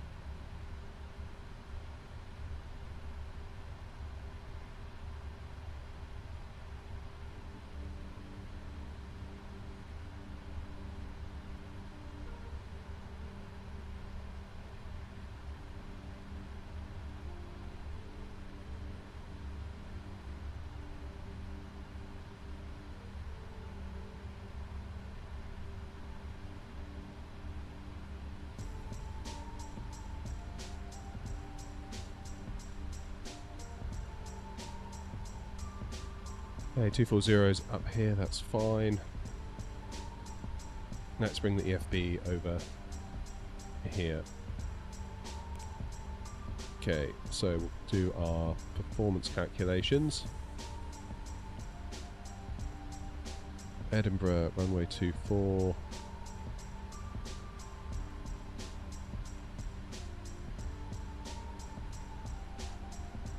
The QNH has changed. Wow. Alright, so flaps 5. Wants us to do TO2, select temp of 42. 155, 156, 158. That's near enough. With a trim of 5. Oh, we had a lot of trim on the...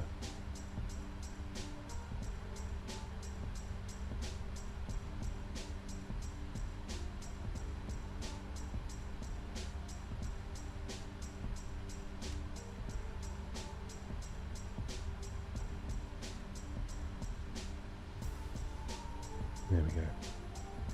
Needed that demand pump on. Because now we can do this.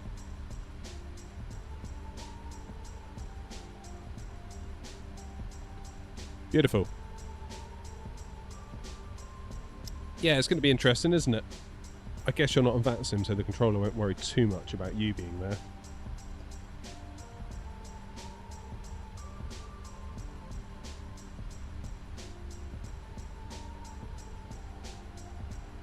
Let's go up top. Okay, emergency lights are guarded. Let's do the test. Window heats are on.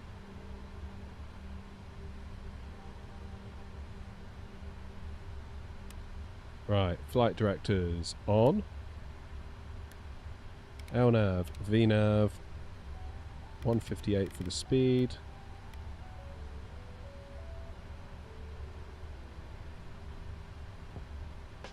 I'm going to go 6,000 for our initial climb. Happy days, let's get you back over here. So good, pre-flight checklist is done. We'll work our way through these here. That's done, that's done, that's done, that's done, that's done. I do believe we're nearly ready to go. Shall we get GSX fired?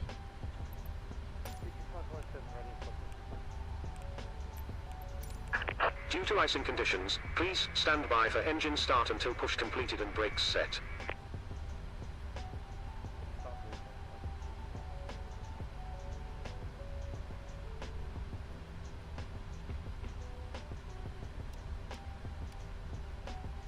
Hello, Captain. We are ready for pushback.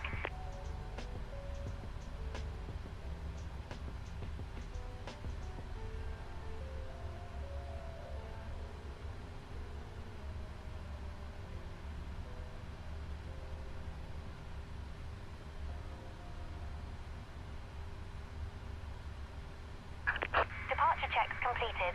Bypass pin inserted.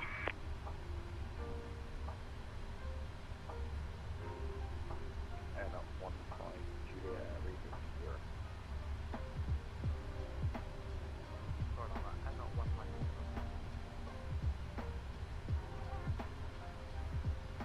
And up 15 Juliet, confirm to you clear. Locking gear. Oh, yeah, no, quite a while. And up 15 Juliet, no, right, so that's actually 5 positions up to 6 left.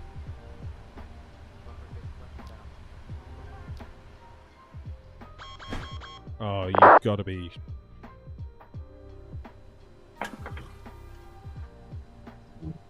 What happened there?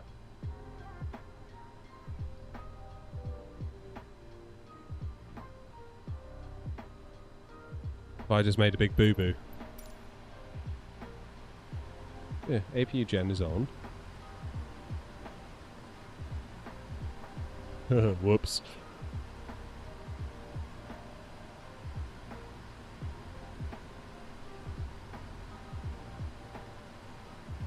Whoops-a-daisy.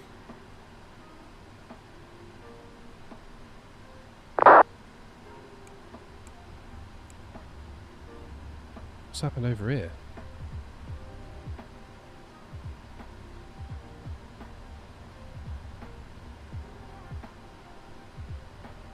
I think the plane's just completely restarted, hasn't it? Or has it?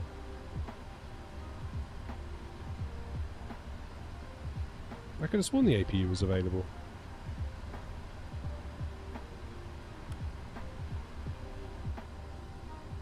Maybe not.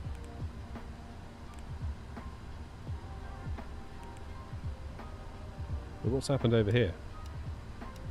Why doesn't my first officer have any stuff?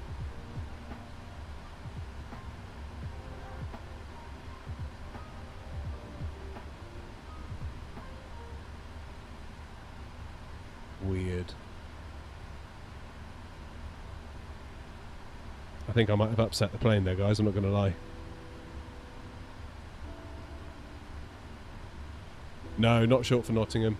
Some people, I get asked that quite a lot, but no, it's not. Yeah, I mean, I was just looking at sort of APU Gen on, thinking we were good to go there, but obviously not.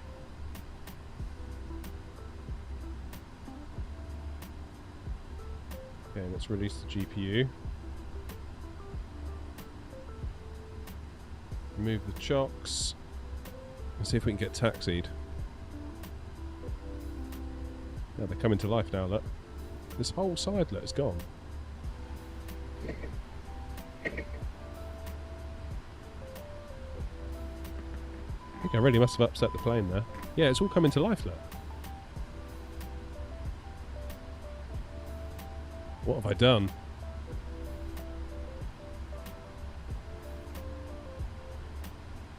Lewis, soon. Soon. That is one of my main goals of 2025 is to basically stream less and make more videos because that's what people want. And looking at tonight's viewing figures, I can kind of see that. Not to be too blunt about it.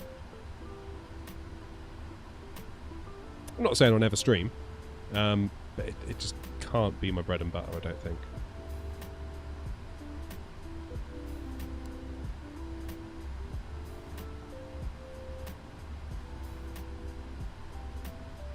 We've still got our flight plan in here. Step through it. Doesn't mean that you can't all fly along still, because you can of course still fly with me when I do these VATSIM videos.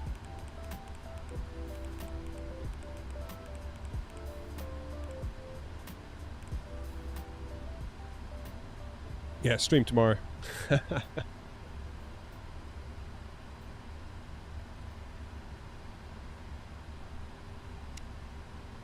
No, Jack, honestly, it's night and day. Like, streams perform so badly on YouTube.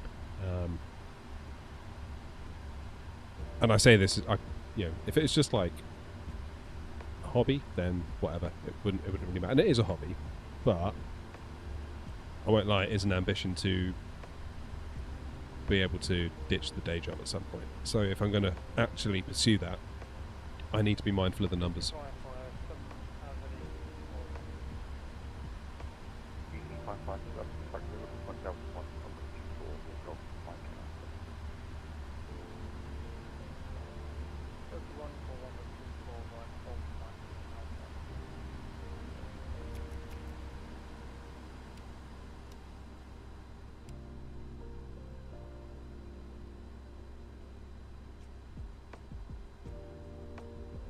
Why have I got a fault on C2?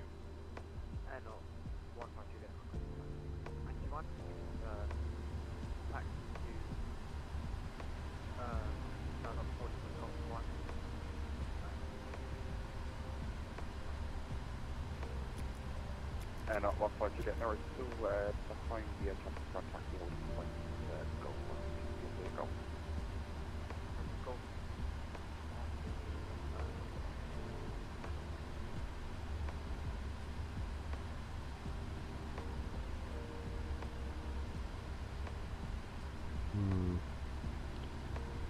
I feel like I've really messed something up here.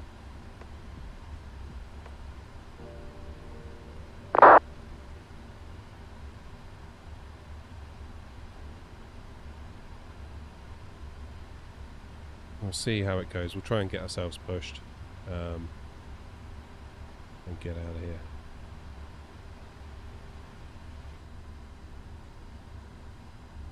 Air Knot 2, correction, Air Knot 322 at stand 210, ready for push and start. Air Knot 322, stand 210, push and start. Push and start through to Air Knot 322.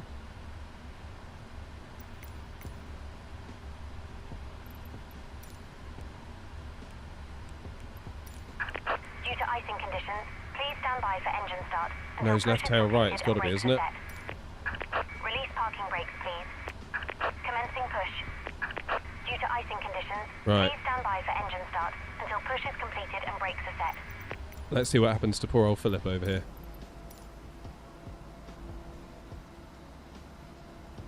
Wait, what?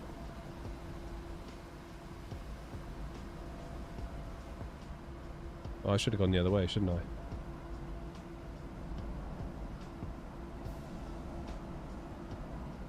I think we could be in for a tail/wing strike here, Philip.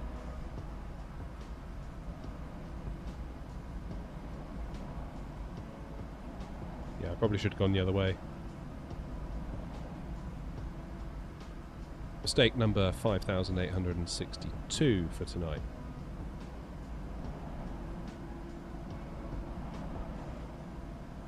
This is what happens when you don't stream and fly for ages.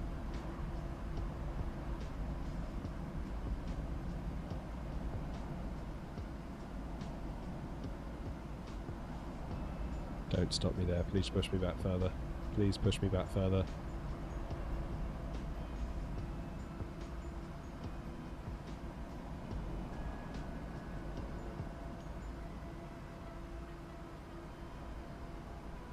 What on earth is it doing now? Come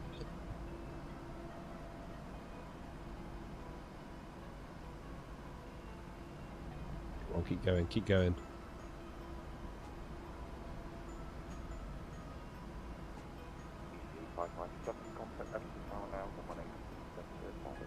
Okay.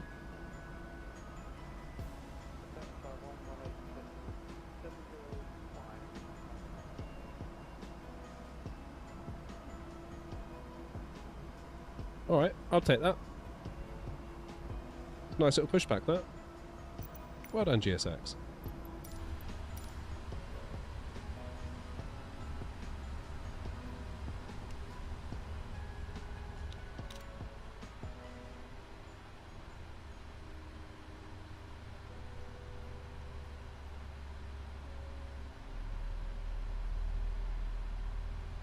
Please set parking brakes.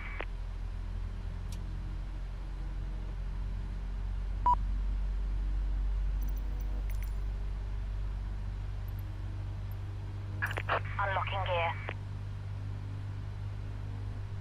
Who knew? Not liking all these faults on the hydraulics. I feel like I've really messed something up here.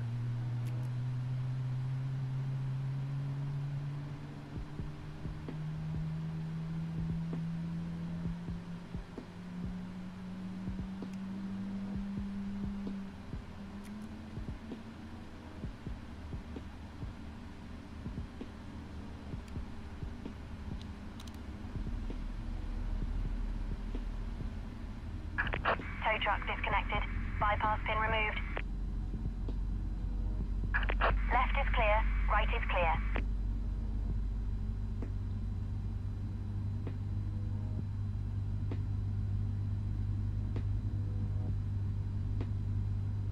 Who's that I can see over there? Ah, there's two. It's that would be New Sky.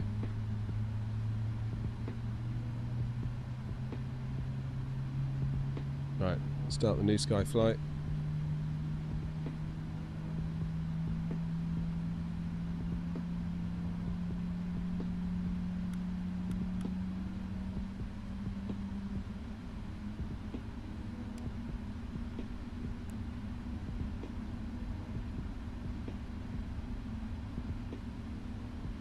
Okay, so why have we got faults there and there, I wonder?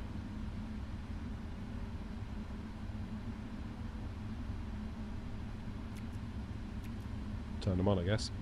That gets rid of that one. Whoops.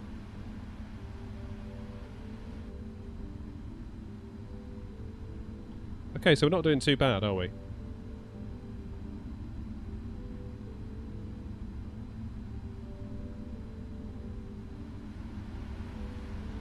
Slowly getting the feel of this 777. Slowly, slowly. Right, let's get your cam ready.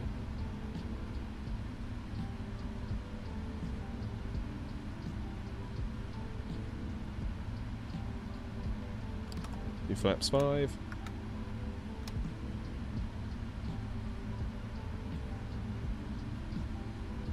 Edinburgh ground, air not 322 heavy, ready for taxi. Air not 322, taxi up Complete Delta 1, runway 24, Sierra, Mike and Alpha.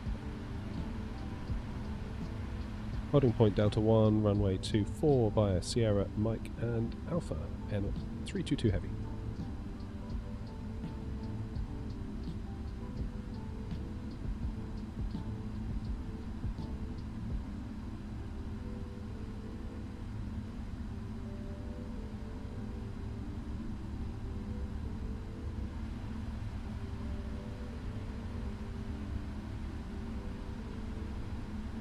Okay, Sierra, Mike and Alpha. I can't really mess this up. But there's a good chance I still might. Right, let's rock and roll.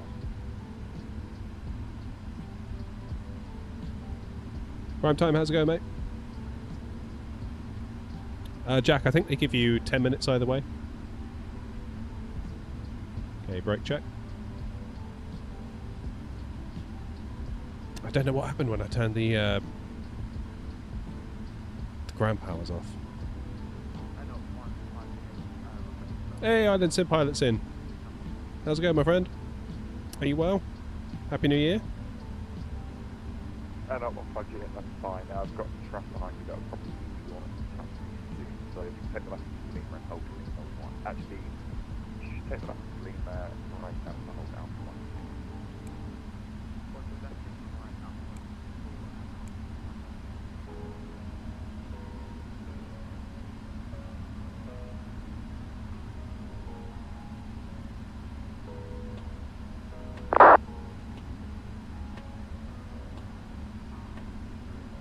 Hope saying be said for me, yeah, very much so. Nice to be back flying again. Very nice to be back flying again. I've definitely missed it. Definitely missed it. Also, I remembered to turn on my taxi lights. I'm making so many mistakes tonight, it's unreal. I haven't really flown on VATSIM for like... seems like a month. I am just so rusty, it's unbelievable. I wonder how like actual pilots find it if they take a holiday and come back.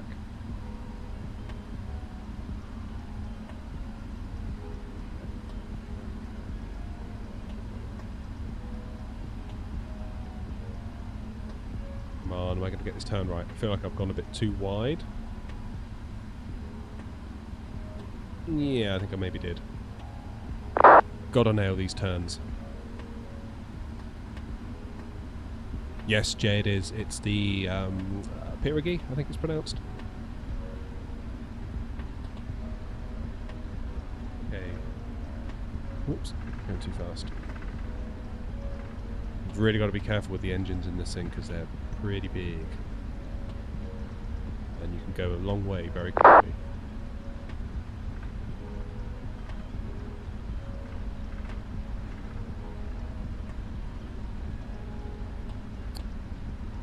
Yeah, that would be the New Sky traffic injection doing that, because we've got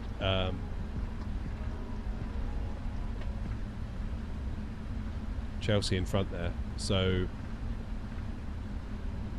VATSIM model matching is putting a plane in, and so is New Sky.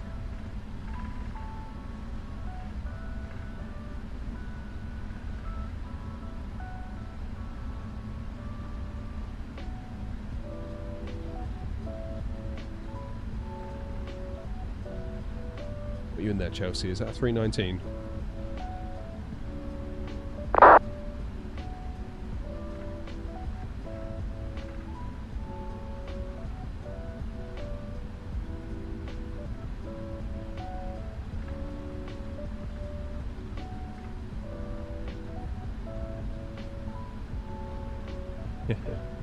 Yeah, it always looks weird, doesn't it? So I've been given clearance to go to Delta 1, so I guess you're holding for me, Chelsea, aren't you? Thanks for that. Appreciate it. And I'm on Julie, actually squeeze in behind the truck steps now. You taxi on myself, not runway 24, yeah, Alpha, and just accelerate as you can. Out of track.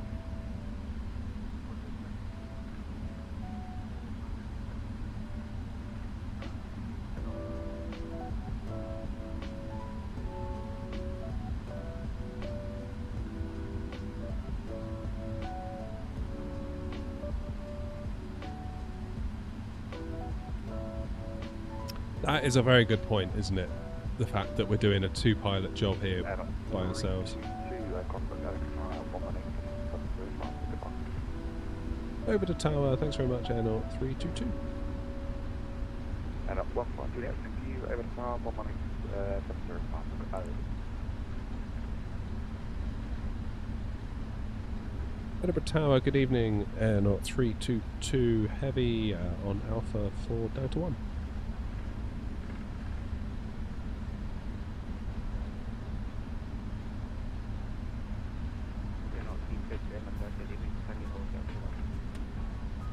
Hold Delta 1, Air 322.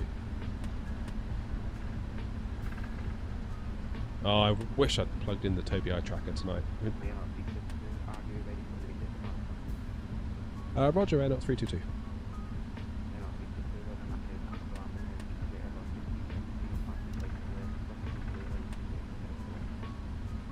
Line up and wait after the EasyJet passes right to left.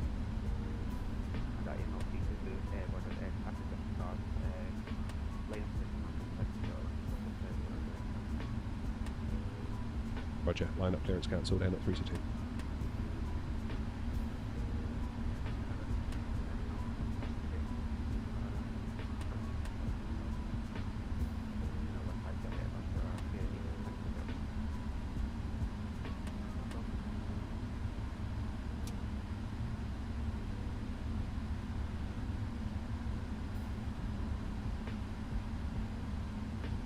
Yeah, real weather. I'm flying different time of day, but with real weather, so I think that still is okay. Should we have a look outside, see what's going on? Ah, here we go, look. It's like little and large, isn't it? Large and in charge. Yeah, so there's two coming in. My line-up clearance and takeoff clearance was cancelled, I think, because of the wake turbulence I'm going to create.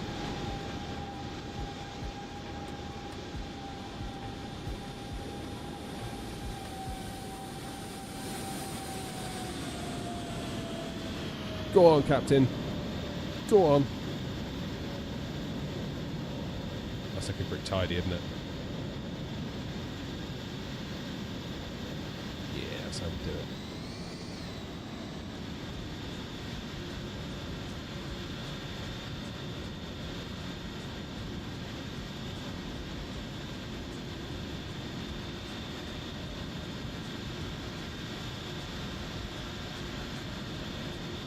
'20 is looking nice, and it continues to look nice. I think it's something we need to be mindful of as a community. Like all of a sudden now we're just like, 2020. But no, 2020 is actually fine. That is Philip in the 787. Although I don't think he's...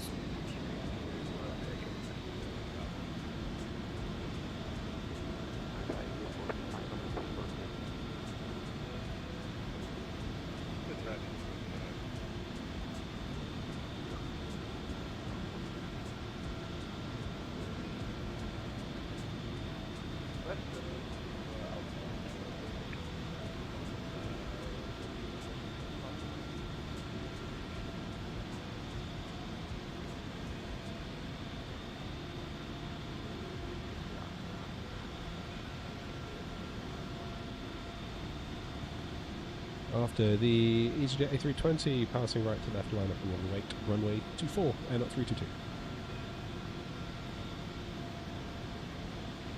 You're not into that sim then, Philip? Is it just, not your thing? It's fair enough if it's not. It's not for everybody. There's some nights where I could really just do without it, if I'm being honest.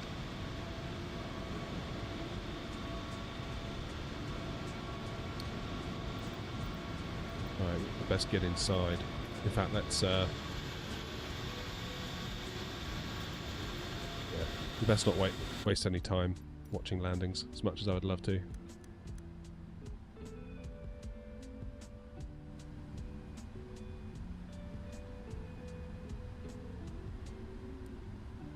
Okay, let's get out there.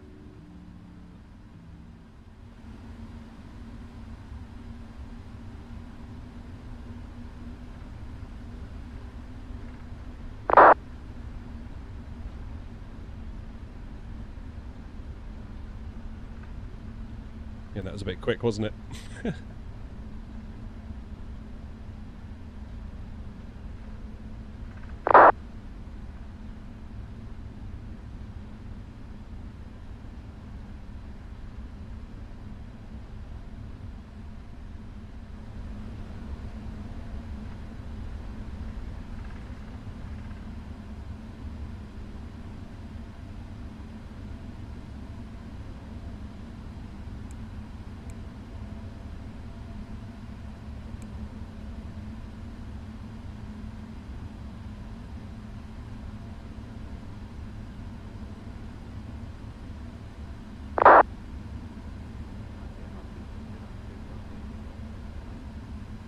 Go for takeoff, runway 24, air 0322.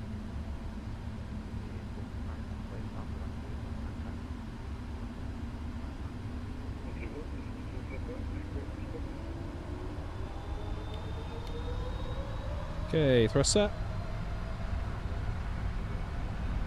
Airspeed's alive.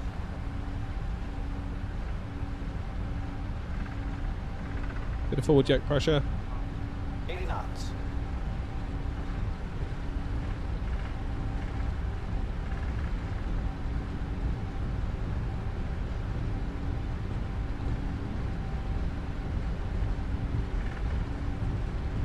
V1. Rotate. Come on. Oh, those frames. Positive rate of climb. Gear up. I was using every inch of that runway there, wasn't it? Flipping out.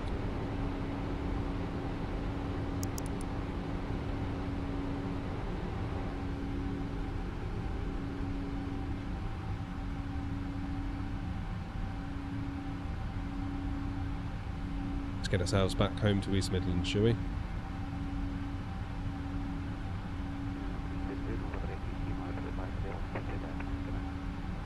.8, fancy ATC, and at 322.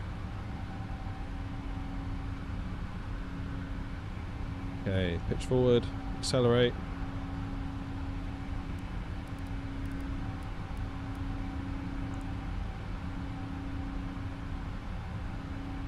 Gotta get me some of those Logitech radio panels.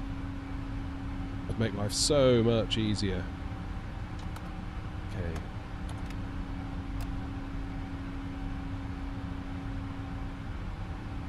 Flaps 1.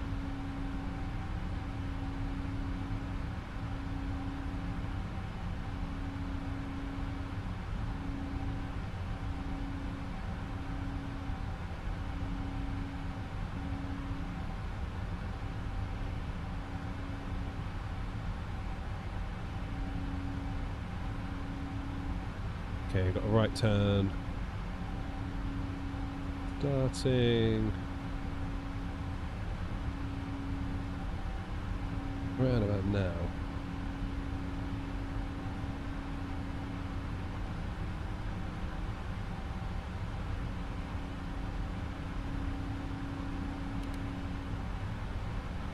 That's weird. Why isn't the LNAV flight director keeping up?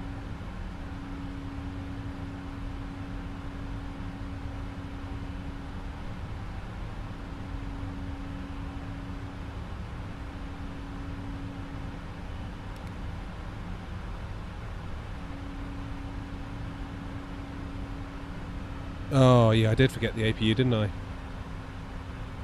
course I did.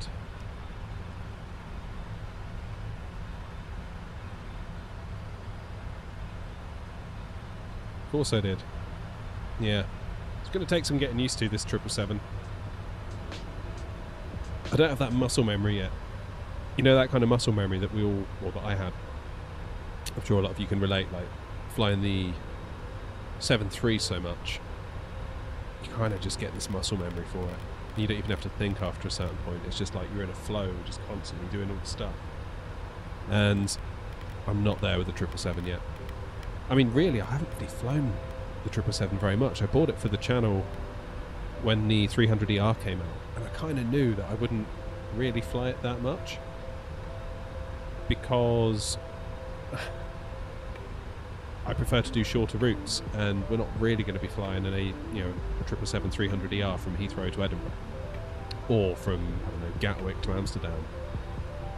In fact, I think that was a route at one point with British Airways, but my point stands. Like, very, very short routes with a big plane full of passengers, it just doesn't feel that realistic, whereas now we've got a freighter. It kind of feels like we can do what we want. And man, I'm looking at myself in this picture here and I look really red again. I've got to sort the white balance out. I should rename the channel the Flying Beetroot. I promise you, I'm not this red in real life. I did try changing the white balance on my camera over Christmas. I had an hour to myself. Family were here, they took the kids out for an hour with the dog, and I thought I'll go and have a look at that camera, and all I managed to do was turn myself green, so I've got to figure it out somehow. I might need to do a bit more Googling. Find it far more satisfying than the 7.3, do you? That's interesting.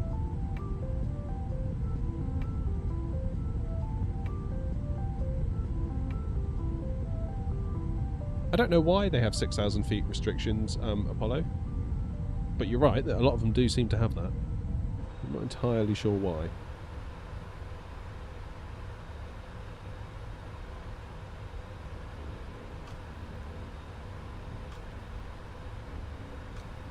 So it'd be interesting to see what kind of landing rate we get coming into East Midlands, because coming into Edinburgh, I thought it looked pretty tidy actually. I was really pleased with it.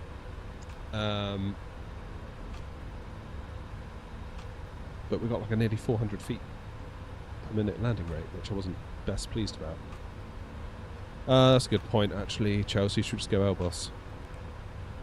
Or Elbus, I should say. There's no one much around, is there?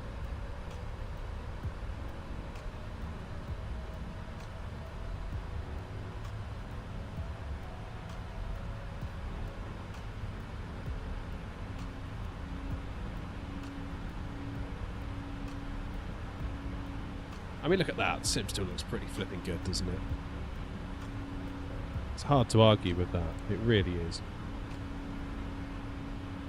No, Chris, nothing's on at the moment. I think we're going to be Unicom all the way to East Midlands, which is kind of nice. I do like it sometimes when we're streaming. It's quite nice when you get Unicom. We just have a bit of a chill and chat to each other. But there's literally 4 planes between us and East Midlands, so it's very quiet at the moment.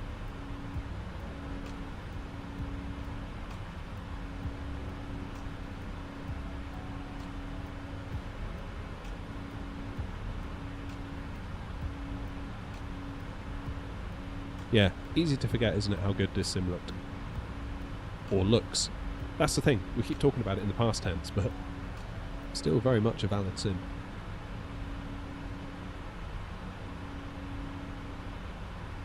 Alright, 10,000 coming up.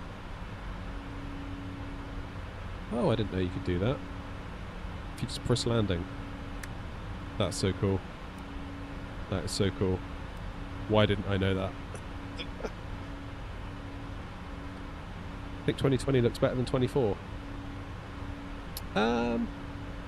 Yeah. It's...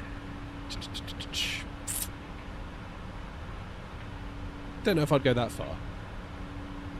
I don't know if I'd go that far. I think 2024 is 100%, in a lot of ways, measurably better than 2020. It's just... It's kind of like you give a dog a bad name. Do you know what I mean? And once that clears, and I think it will, I think we'll kind of get a lot more people starting to move over to 2024. For me, I think PMDG, once that all comes over, that's when I'll be happy to uninstall 2020. I mean, I won't uninstall it gladly. I'll be sad to do it in a way. I will be sad to do it in a way. I saw a thing ages ago online, and it said something about, you know, there was a day that you last logged into MSN Messenger and you didn't even know it. And I thought, oh man, that's going to be the same for like 2020, isn't it? There is going to be a day where we do our last flight in 2020, and you think like the hours we've flown, the miles we've travelled, the people we've met, the conversations we've had, the memories we've, like, it's incredible. So I feel a little bit like defensive of 2020. I feel like I'm not quite ready to let it go. I don't know. Maybe I'm crazy. Tell me if I'm crazy. I probably am. But that one with MSN Messenger, I mean, I grew up on MSN Messenger. What am I now? 30? I'm 36 now. I spent all last year thinking I was 36. And I had my birthday this year. I'm like, wait, I'm 36. So I've gained a year, which is really cool. But yeah, growing up on MSN Messenger, and yeah, one day I just logged into it for the last time, and I can't remember when that was, and it was such a non-event. But just over time, Facebook Messenger became the thing. I think that's what happened. Facebook Messenger became a thing, and then everyone just fell off. It's very gradual. Robert Randazzo in the vertical chat. Wow, what an honour. Vertical stream was sceptical at first, but you kind of like it. Yeah, it's well. First of all, thanks for coming by the stream. I really do appreciate that. It's a little bit of a why not from my point of view. Fortunate that I've got the bandwidth to upload 2 streams at once. There's plugins for OBS that make it really easy. You've got a horizontal canvas and a vertical canvas, and you just send each one independently. The only thing I don't like is that there's independent chats. Like the horizontal stream is like the main stream, if you know what I mean. It would be very, very nice if YouTube would make it such that right now, say you're looking at the vertical stream, presumably on a phone, although a lot of people tend to get it recommended in the desktop browser, which I think is weird. But it'd be lovely if you could say watch it on a phone and then turn your phone landscape, and then it goes to the horizontal stream video feed, and the chats are unified. That's the dream. That's the dream. I think TikTok already does it, but streaming to TikTok is its own thing that I'm not particularly in love with. Not particularly in love with that. Because, you know, with Twitch, with YouTube, you get a stream key and you plug it into OBS and away you go. TikTok, I think you can get a stream key, but it's all kind of backwards. You have to go via like an agency to get a key, and you have to be of a certain size, which I don't know if we are or whether we aren't. I haven't really checked. But you have to install their TikTok Live Studio app, which I've heard some people describe as borderline spyware. But I don't know. I don't know about that. But it does mean I have to have a separate piece of software open, another encode session, and you know, and on it goes. Whereas with my nice OBS plugins, I could just literally, if I had a TikTok stream key, I could put that in, and the encode session that is now powering the YouTube vertical, that same encode session could power TikTok. So I'm not having to do multiple encode sessions. I mean, I've got a streaming PC, so I'm fortunate in that regard that I'm not overly stressed out about that. But truthfully, doing a vertical stream is almost like free marketing. Like, some people don't like it, and I get a lot of comments being like, why are you doing this? My answer to that is, I just want to be wherever you guys want to be. If you want to be in vertical, and I'll try and be there for you. But they're very, very good at bringing in new subscribers. It's almost like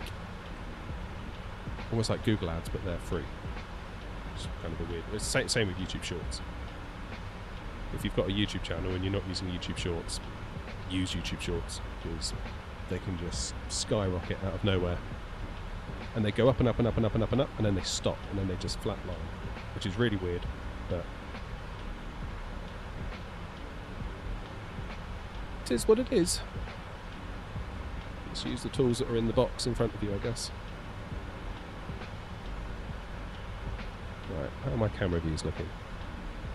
I've forgotten what I've done here. I've got a window view. Oh, look at that. Engine view.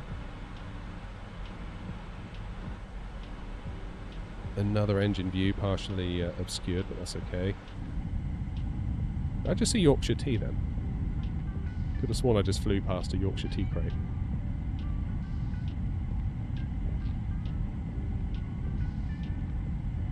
Beautiful. Right, how many mistakes will I make between now and East Midlands? I'm predicting rather a lot. I just feel so out of practice, it's incredible.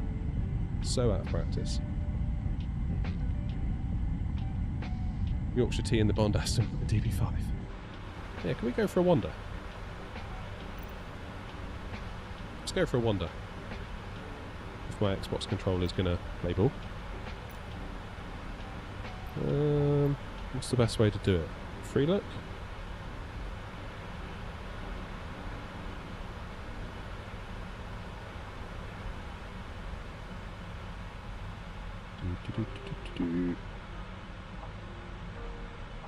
So we just go through the door? Yeah.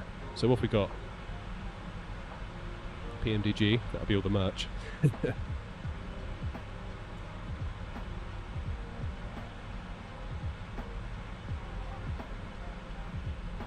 Let's go and have a wander. You don't realise just how long these planes are, do you, until you start kind of walking it like this. When we flew on a 747 to Vegas, Virgin 747-400, we were quite near the front. Quite near the front. Oh, hello. Oh, look at that. Look at that. What car. Something about Astons, isn't it? Especially the front grille. It's just kind of like something quite special about them. I went to like a Cars and Coffee. Well, I don't think it's Cars and Coffee. I think Cars and Coffee is more of a maybe an American thing. It's basically a local cafe that would otherwise be very, very quiet, and they've somehow got this reputation for being a place for supercars to meet up. No fingerprints, fair enough. Yeah, watch the paintwork. Yeah, so we went down on Sunday, and it was awesome. They had a range of Ferraris, a range of a lot of McLaren guys there. Big McLaren following there. What's this red car? But they had some Aston Martins there, and they had a not an old one. It's not the current gen Vanquish. It was like what I would call the last of the good-looking Aston Martins. They had a new Vanquish and the old style Vanquish next to it, and the old one just looks so flipping good in my opinion. Absolutely gorgeous. I'm still none the wiser as to what this red car is. Does anyone know?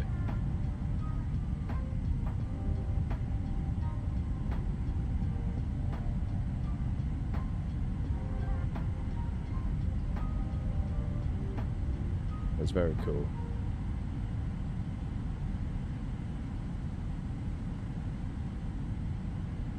Gorgeous.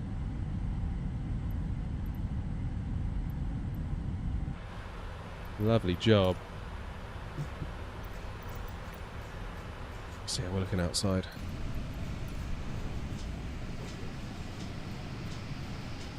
One thing I'm slightly dreading when 2024 kicks in is going to be redoing all my liveries, because I think we're going to have to do, I think I'm right in saying this, different level of details, different LODs.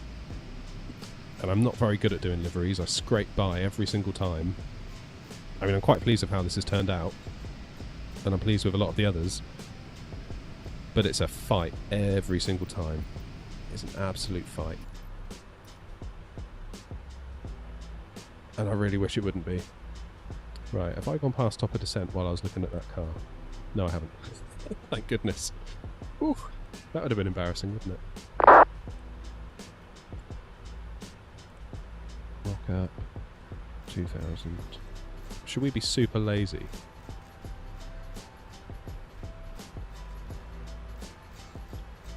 Shall we be super lazy? Seeing as we're on Unicom, should we just put in like 2,000 feet in here and let the plane do everything? It's a bit naughty that, isn't it, really? A bit naughty. Can I use air not liveries and call sign on VATSIM without the new Sky? I'm worried on Unicom or if controllers don't understand it. Yeah, you're more than welcome. Go over to the website, airnot.co.uk, and you can download all the liveries. There's also VMR files that you can use if you're on VATSIM. It's really, it doesn't help other people seeing us, but if you know, if you've got a load of air not people flying together, we can see each other. The VMR files do the model matching. It's pretty cool.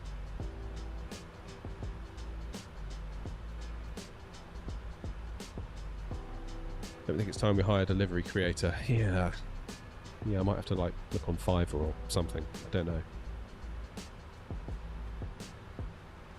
It's becoming, because we're going to have, more planes on the horizon. And I love new planes, but every time there's a new plane, I'm always like, ugh, that means a new livery. Never mind. Ian says you think a Ferrari or an Alfa 1930s for the red car. Okay. Yeah, that's a little bit out of my knowledge base, I'm afraid. Let's resync the Edinburgh.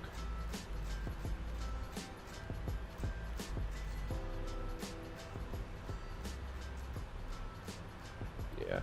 I love those older Astons, like the kind of DB9, DBS. The DBS, I think, was peak Aston for me. After that, not so sure. I remember when they came out of like the DB9 DBS, I was like, I don't know how anyone could create a better looking car than that. And so far Aston Martin proved to me at least that they can't. So we'll see. Oh, you play ACC. Nice, Ian. Very cool.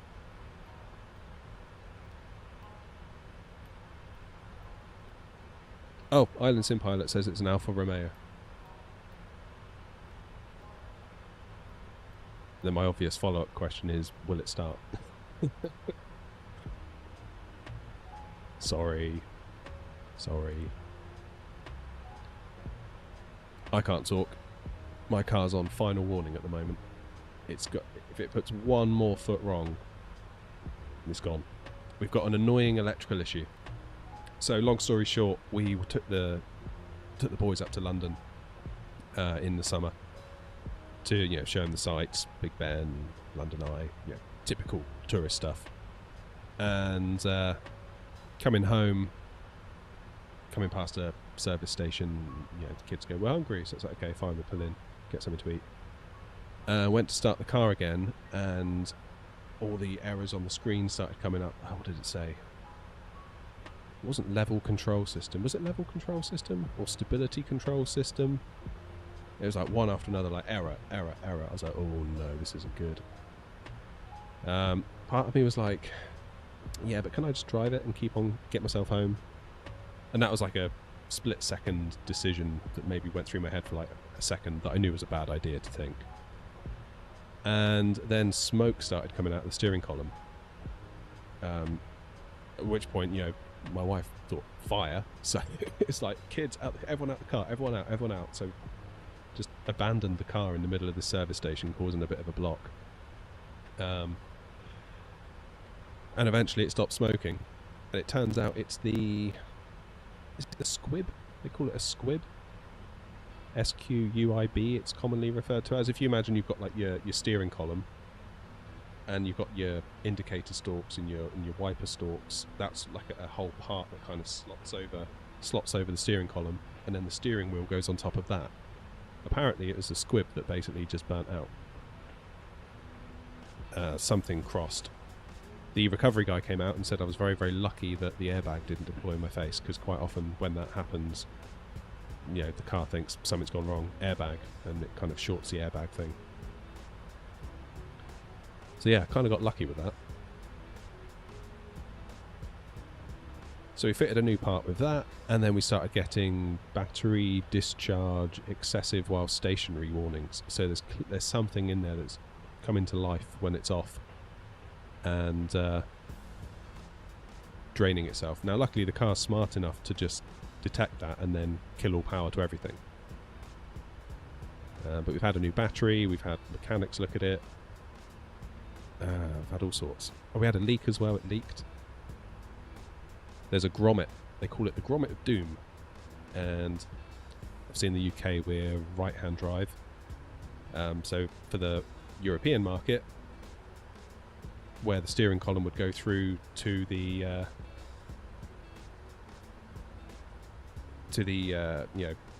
engine bay, if it were a left-hand drive, they put a grommet in there, and yeah, that grommet perished and leaked, and it all went through under the car. Awful, awful, awful, awful. Oh, update from Robert Randazzo. Just checked with our modelling team for you.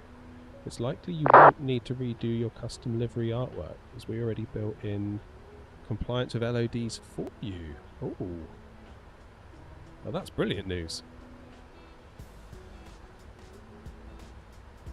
You might have to do some tweaking in the aliasing file.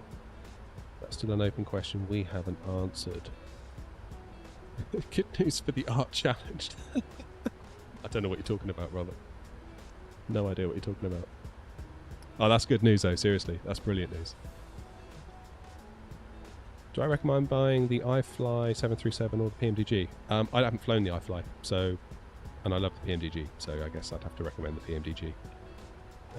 Yeah, I have no opinion to give on the iFly, unfortunately. It came at a period of time where I had to spend quite a lot of money on the channel. We took on an accountant. I needed to buy a new chair that I'm currently sat in because my current one was this close from collapsing. What else did I need to buy? I needed to license a load of software to help with thumbnails and artwork and liveries, to Robert's point. And yeah, it just came at the wrong time in terms of cash flow, really. So that's all good though.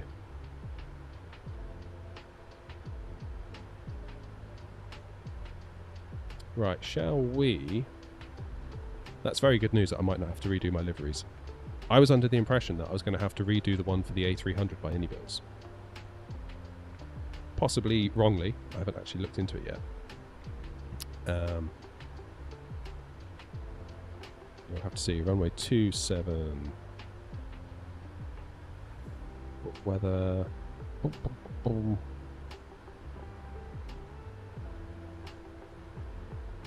Island Sim Pilot says the iFly is good, but the PMDG is a PMDG. Let's be fair. Yeah, there you go.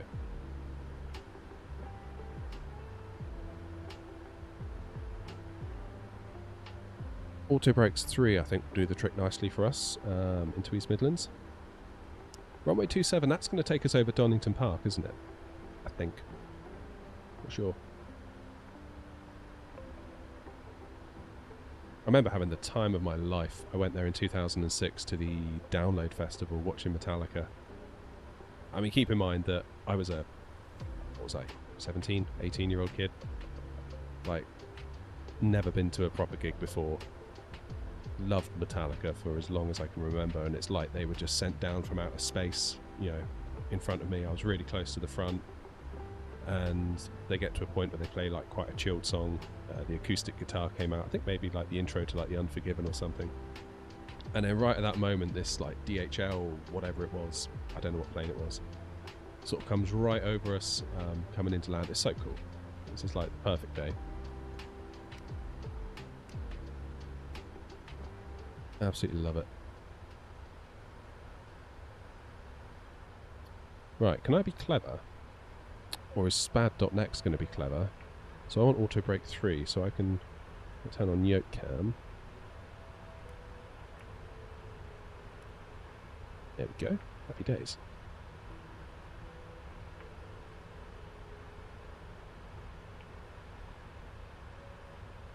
Hey Chelsea, thanks for being a member for 2 months. I appreciate you.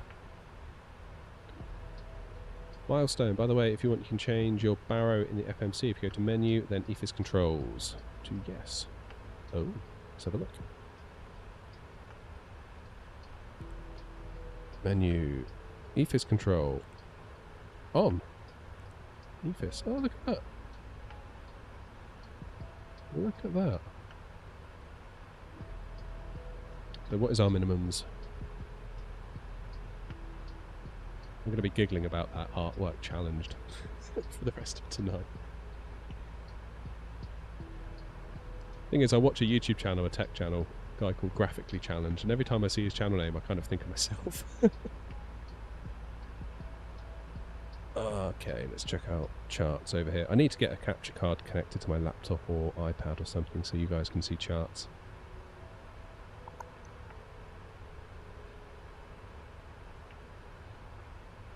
Or just use the one built into the plane, but I really do like having a physical device.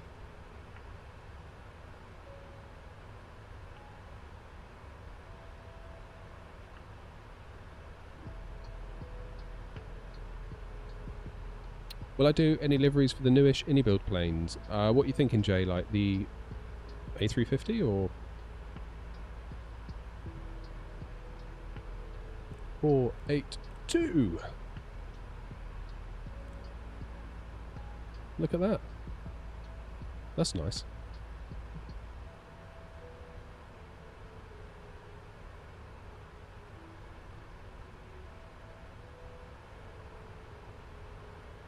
EFIS control panel left. Is that because I'm in here? Is that what that is?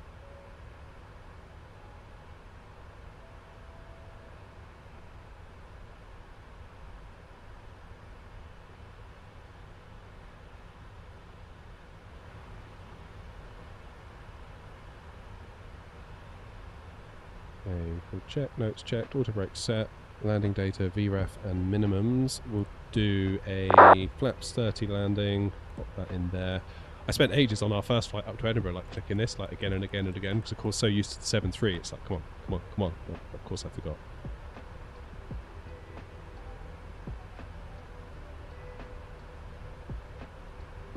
Okay.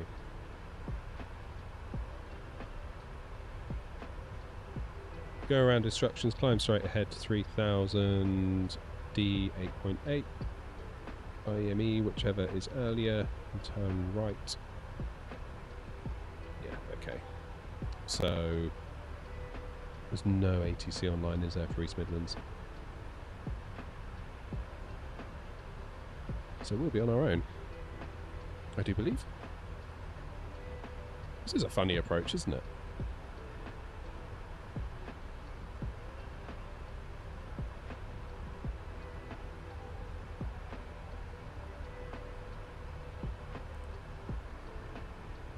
It is unusual. Never seen one like that before.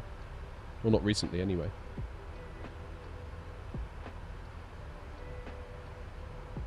Tempted to roll with it.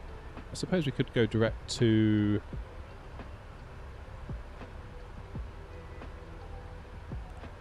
Oops. Could go direct to D114 X-ray. Whether we'll be able to... because it might be relying on quite a lot of that route to slow us down, mightn't it? Should we try it?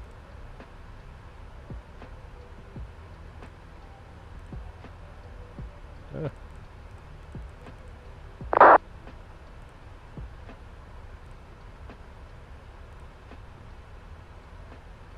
we give it a whirl? Risk it for a biscuit?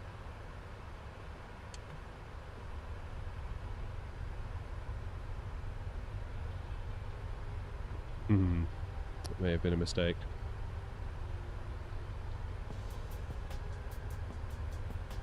East Midlands traffic, Air 0322 heavy, flying direct Delta 114 X-ray.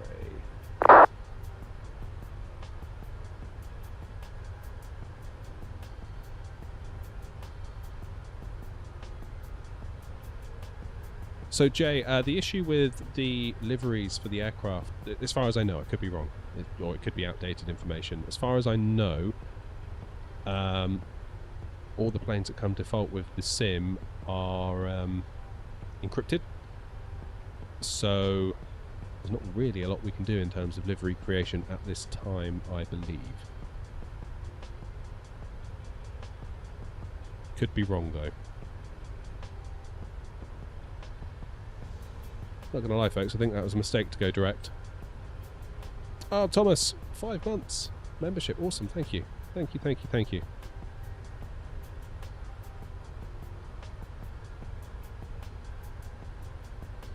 It says we're gonna make it. Just.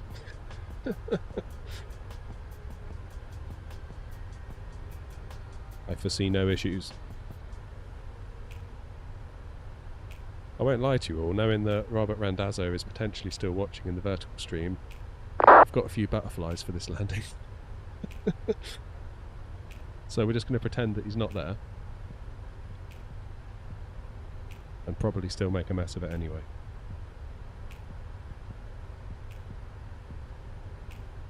These moments are sent to try us. Can't believe I didn't know about this, by the way. Brilliant. Absolutely brilliant. Absolute muppet for not knowing that. Alright, so we've got our... excuse me. I'm really struggling today with my voice. I can't believe that I got sick like on the 15th or 14th of December and I'm still feeling it. I don't know what it was. Part of me thinks like, was it COVID or something? Like, maybe it was for it to drag on this long, I don't know. Lucky for me, I just mostly sit in my shed playing flight sims, so I don't really see many people.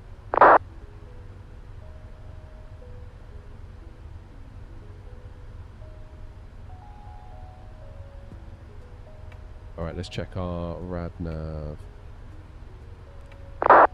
TNT 115 700 10935. Let's double check that.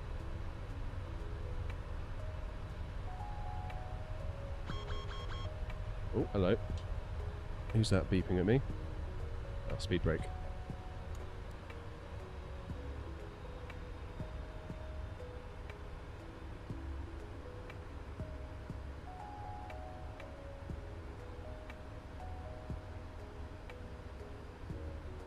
Zero 2 1.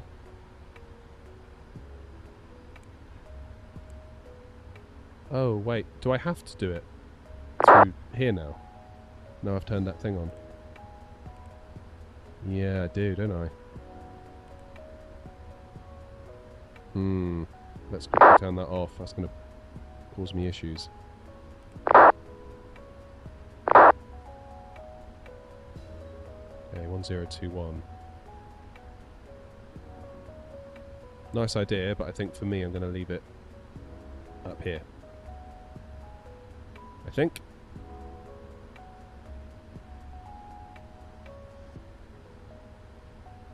You got sick Christmas Day and still feeling it? Yeah.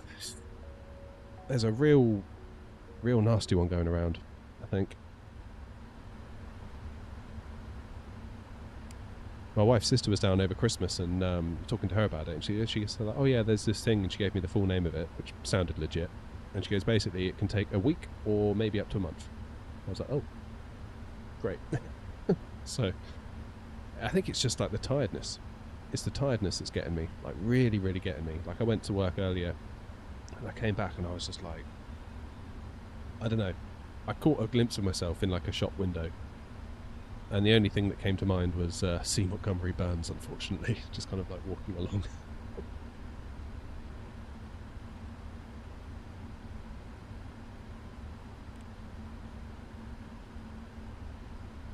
Okay, let's go.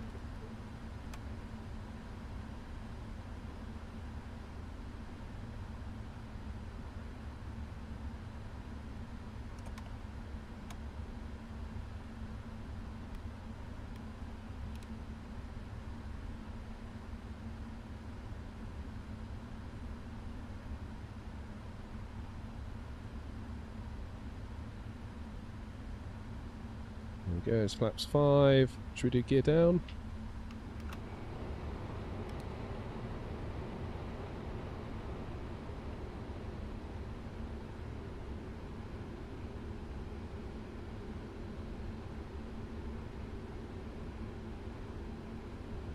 Altimeter's set. Speed brake is armed. 2500. Let's go flaps 30. The flu is rampant right now. Yeah, I suppose it could be flu, couldn't it?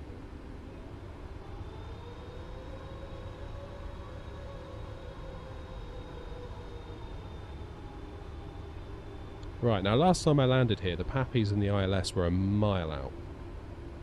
I don't know if that was a 2024 thing, because I think I was in 2024.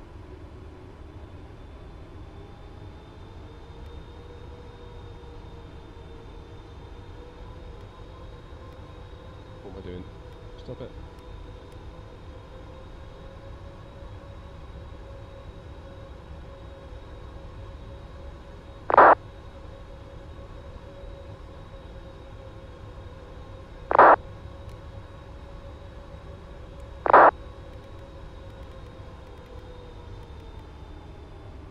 Okay, let's go speed 150.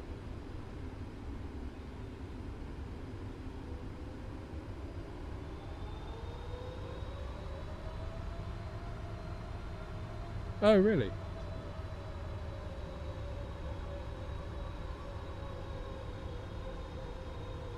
I'll look at that after this.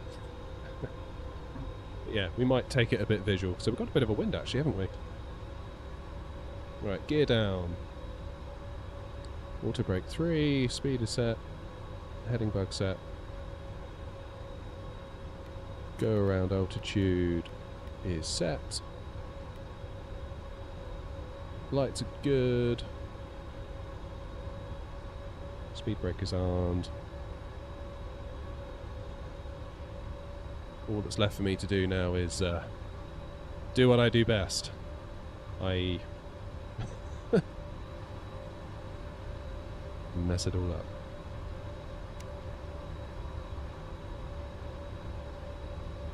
Okay, should we auto throttle it all the way down? It seems like that's conventional wisdom in the 7. The 7.7, that's what you should do. 1,000.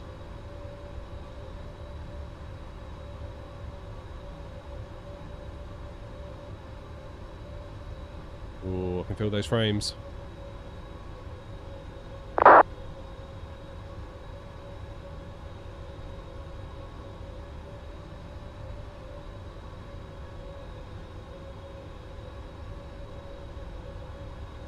Okay, wind is now straightened up significantly. I'm not loving these frames, guys. I won't lie to you. Okay, 3 reds on the Pappies. We're a little bit low on the glide, but we're not going to go crazy. 500. 400. Approaching minimums. Continue.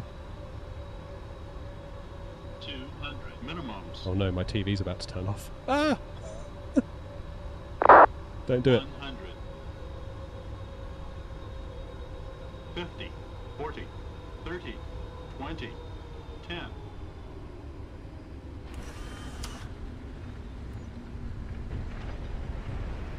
$250 near enough, that's better. That's better than Edinburgh. Feels like the frames were slightly more on our side as well.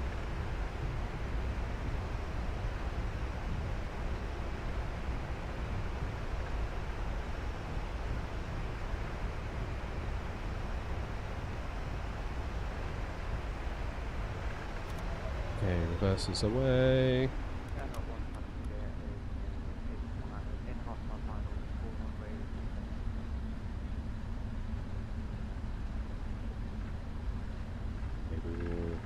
Vacate here.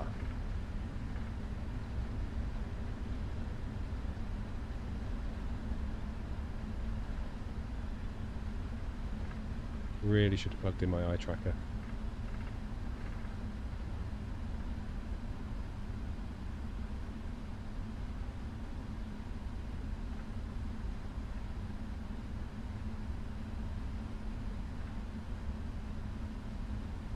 We go to the DHL stands.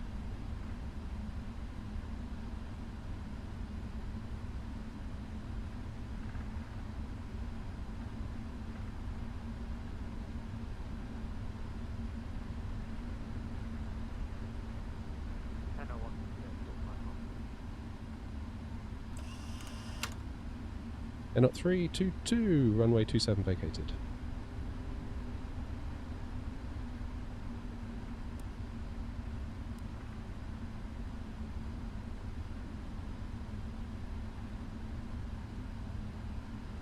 Looks like we got the place to ourselves, more or less.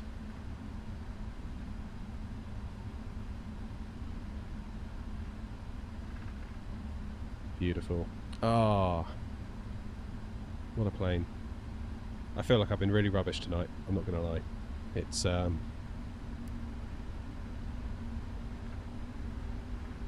it must be over a month since I've flown properly, streamed properly. So many errors. Almost like the first day back at school when you can't write.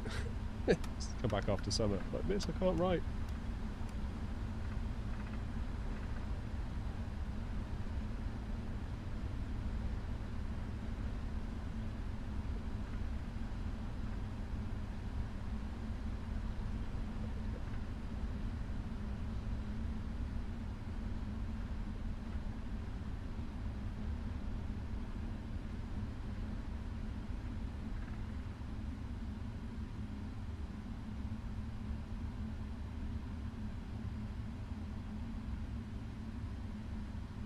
East Midlands traffic, Air 322 taxiing to stand 109.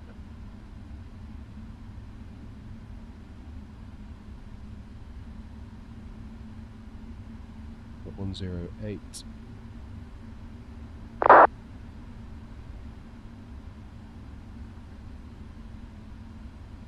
And then 109 just over here. My Unicom calls were shocking as well. I was stressing out about landing the plane. That's what it was. Must do better.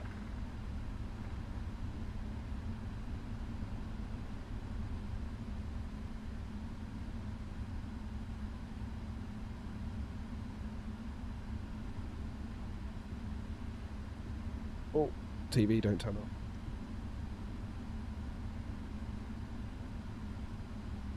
Beautiful.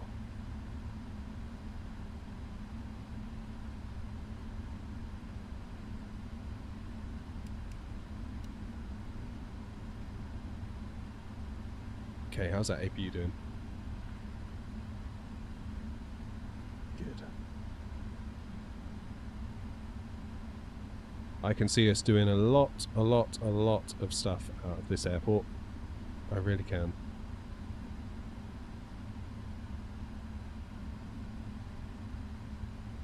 And it's awesome now that we've got a 777, a big plane that we can do short routes in.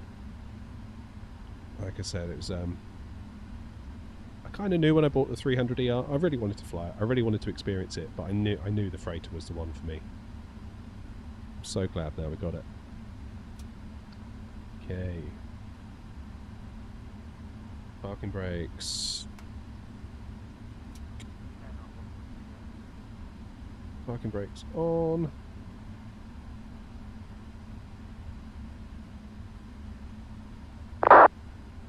APU is on. Taxi lights off.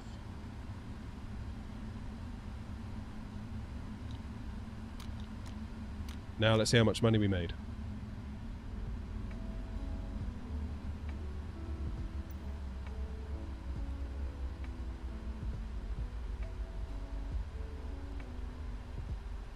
So everything to off.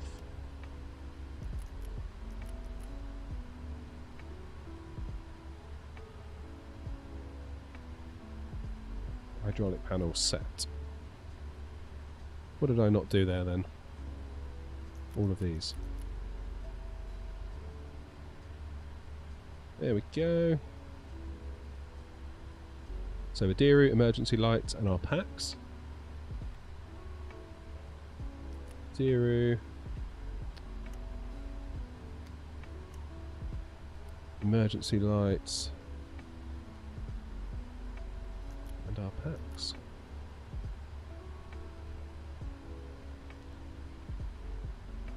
All the packs auto sense.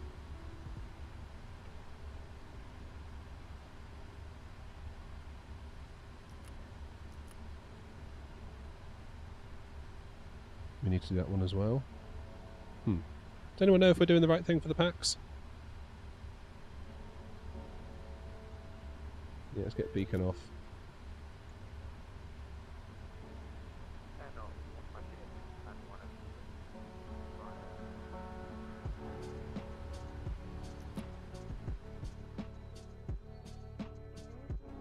Not sure I'm doing the right thing with the packs here. I need to look into that.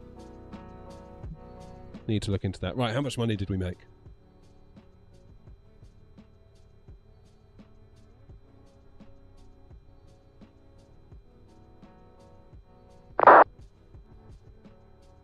To line landing. Fair enough. I suppose we were maybe a little bit, weren't we? Still, 40 grand. This is the way to do it. Cargo's the way to do it. Oh, man. Right, sorry, I need to catch up with chat now. I'm wondering if buying that version is worth it, if there's other features the 777F offers. Well, really, the biggest thing for me with the 777 freighter over the standard freighter, the standard 777, is that we can kind of do, you know, much shorter flights, and it doesn't feel like weird.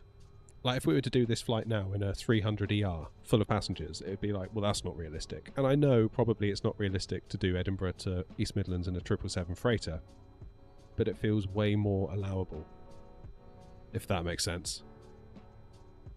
Way more allowable. Feels like we've got a little bit of poetic license to fly where we want in these bigger planes, that when they're full of passengers, it would be weird if we were to fly these shorter routes. Now, I know some people aren't bothered by that at all. Some people couldn't care less. It's like, it's my sim, I'll do what I want. And honestly, I really respect you for that. I really do.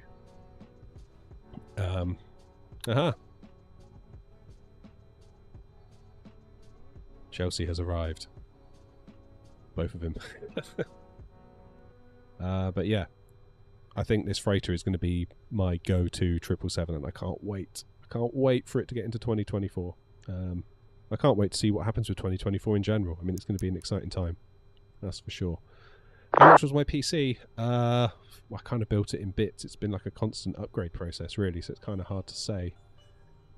It's not like I just wrote a check and all of this appeared, you know? It's like you buy a little bit here, a little bit there, and before you know it, it's a slippery slope and you've spent far too much money. But that's one of those things. Can we see third person? Oh, you mean like the exterior view? Yeah, sure. Did I do yoke cam on our landing? I'm not sure I did. Wow, that A319 looks so small, doesn't it? Wow, wow, wow. Wow, wow, wow. Yeah. Glad to have gotten back into it tonight. I feel like I've made so many mistakes. My Unicom calls were horrific on approach. I was kind of stressing out about the landing, to be completely honest with you. So that's probably why my mind was not quite with it. Yeah, first one back after like a month, so definitely good to kind of get back into the seat and yeah, get back into it, because I've missed it. It got to about the middle of last week and I was starting to think like, I want to fly. I'm missing it. What eye tracker do I use? Thomas, I've got the Tobii eye tracker. Full disclosure, they sent it to me, but nevertheless I do really like it, and I genuinely think it's a good product. So yeah, take that for what it's worth, but I really, really like it. Very, very cool. Right, folks, it is 11 PM, and I'm very, very aware of a bottle of red wine that is currently in my kitchen. So we've signed up to this thing called Wine 52, and we always forget to unsubscribe to it, and like every 2 months we get this case of wine turn up and we're like, oh, well, it's like it's Christmas, but of course it's not. We've paid for it. And the wine's actually quite bad. I don't think we've had a decent bottle in a long time. And every time we're like, we must unsubscribe, this is awful. But lo and behold, it's arrived again. So, oh, there you go, Philip. That's all your excuses for the landing then. Yeah. Brilliant. But yeah, I must unsubscribe from that Wine 52. I'm fairly certain it's just rubbish wine that they try and sell you a story on, but actually it's just cheap rubbish wine that no one really wants. Like, they write all this stuff on the back, like, you know, notes of this and scents of so-and-so, and it's like, yeah, but it tastes horrible. So, I don't know, maybe I'm just not sophisticated enough. I kind of feel like if I was to go and buy a bottle of cheap rubbish from the supermarket, I would enjoy it a lot more. But maybe that's just me. Island Sim Pilot, seconds to Toby. There you go. Yeah, really nice bit of kit. Right, folks. It's almost bedtime, so I'm going to leave it here. Thank you all very much indeed. Sorry for the mistakes. I feel like there's been far too many of them tonight, but I kind of knew that coming into it, that there'd be a few. So there we go. We'll do better next time, and we'll, yeah, make it more of a regular fixture getting up in the sky on VATSIM. But until next time, before my voice finally gives out, I wish you all a very nice weekend, and I will see you in the next one. Take care, everyone. Thanks for coming along. Ta-ra.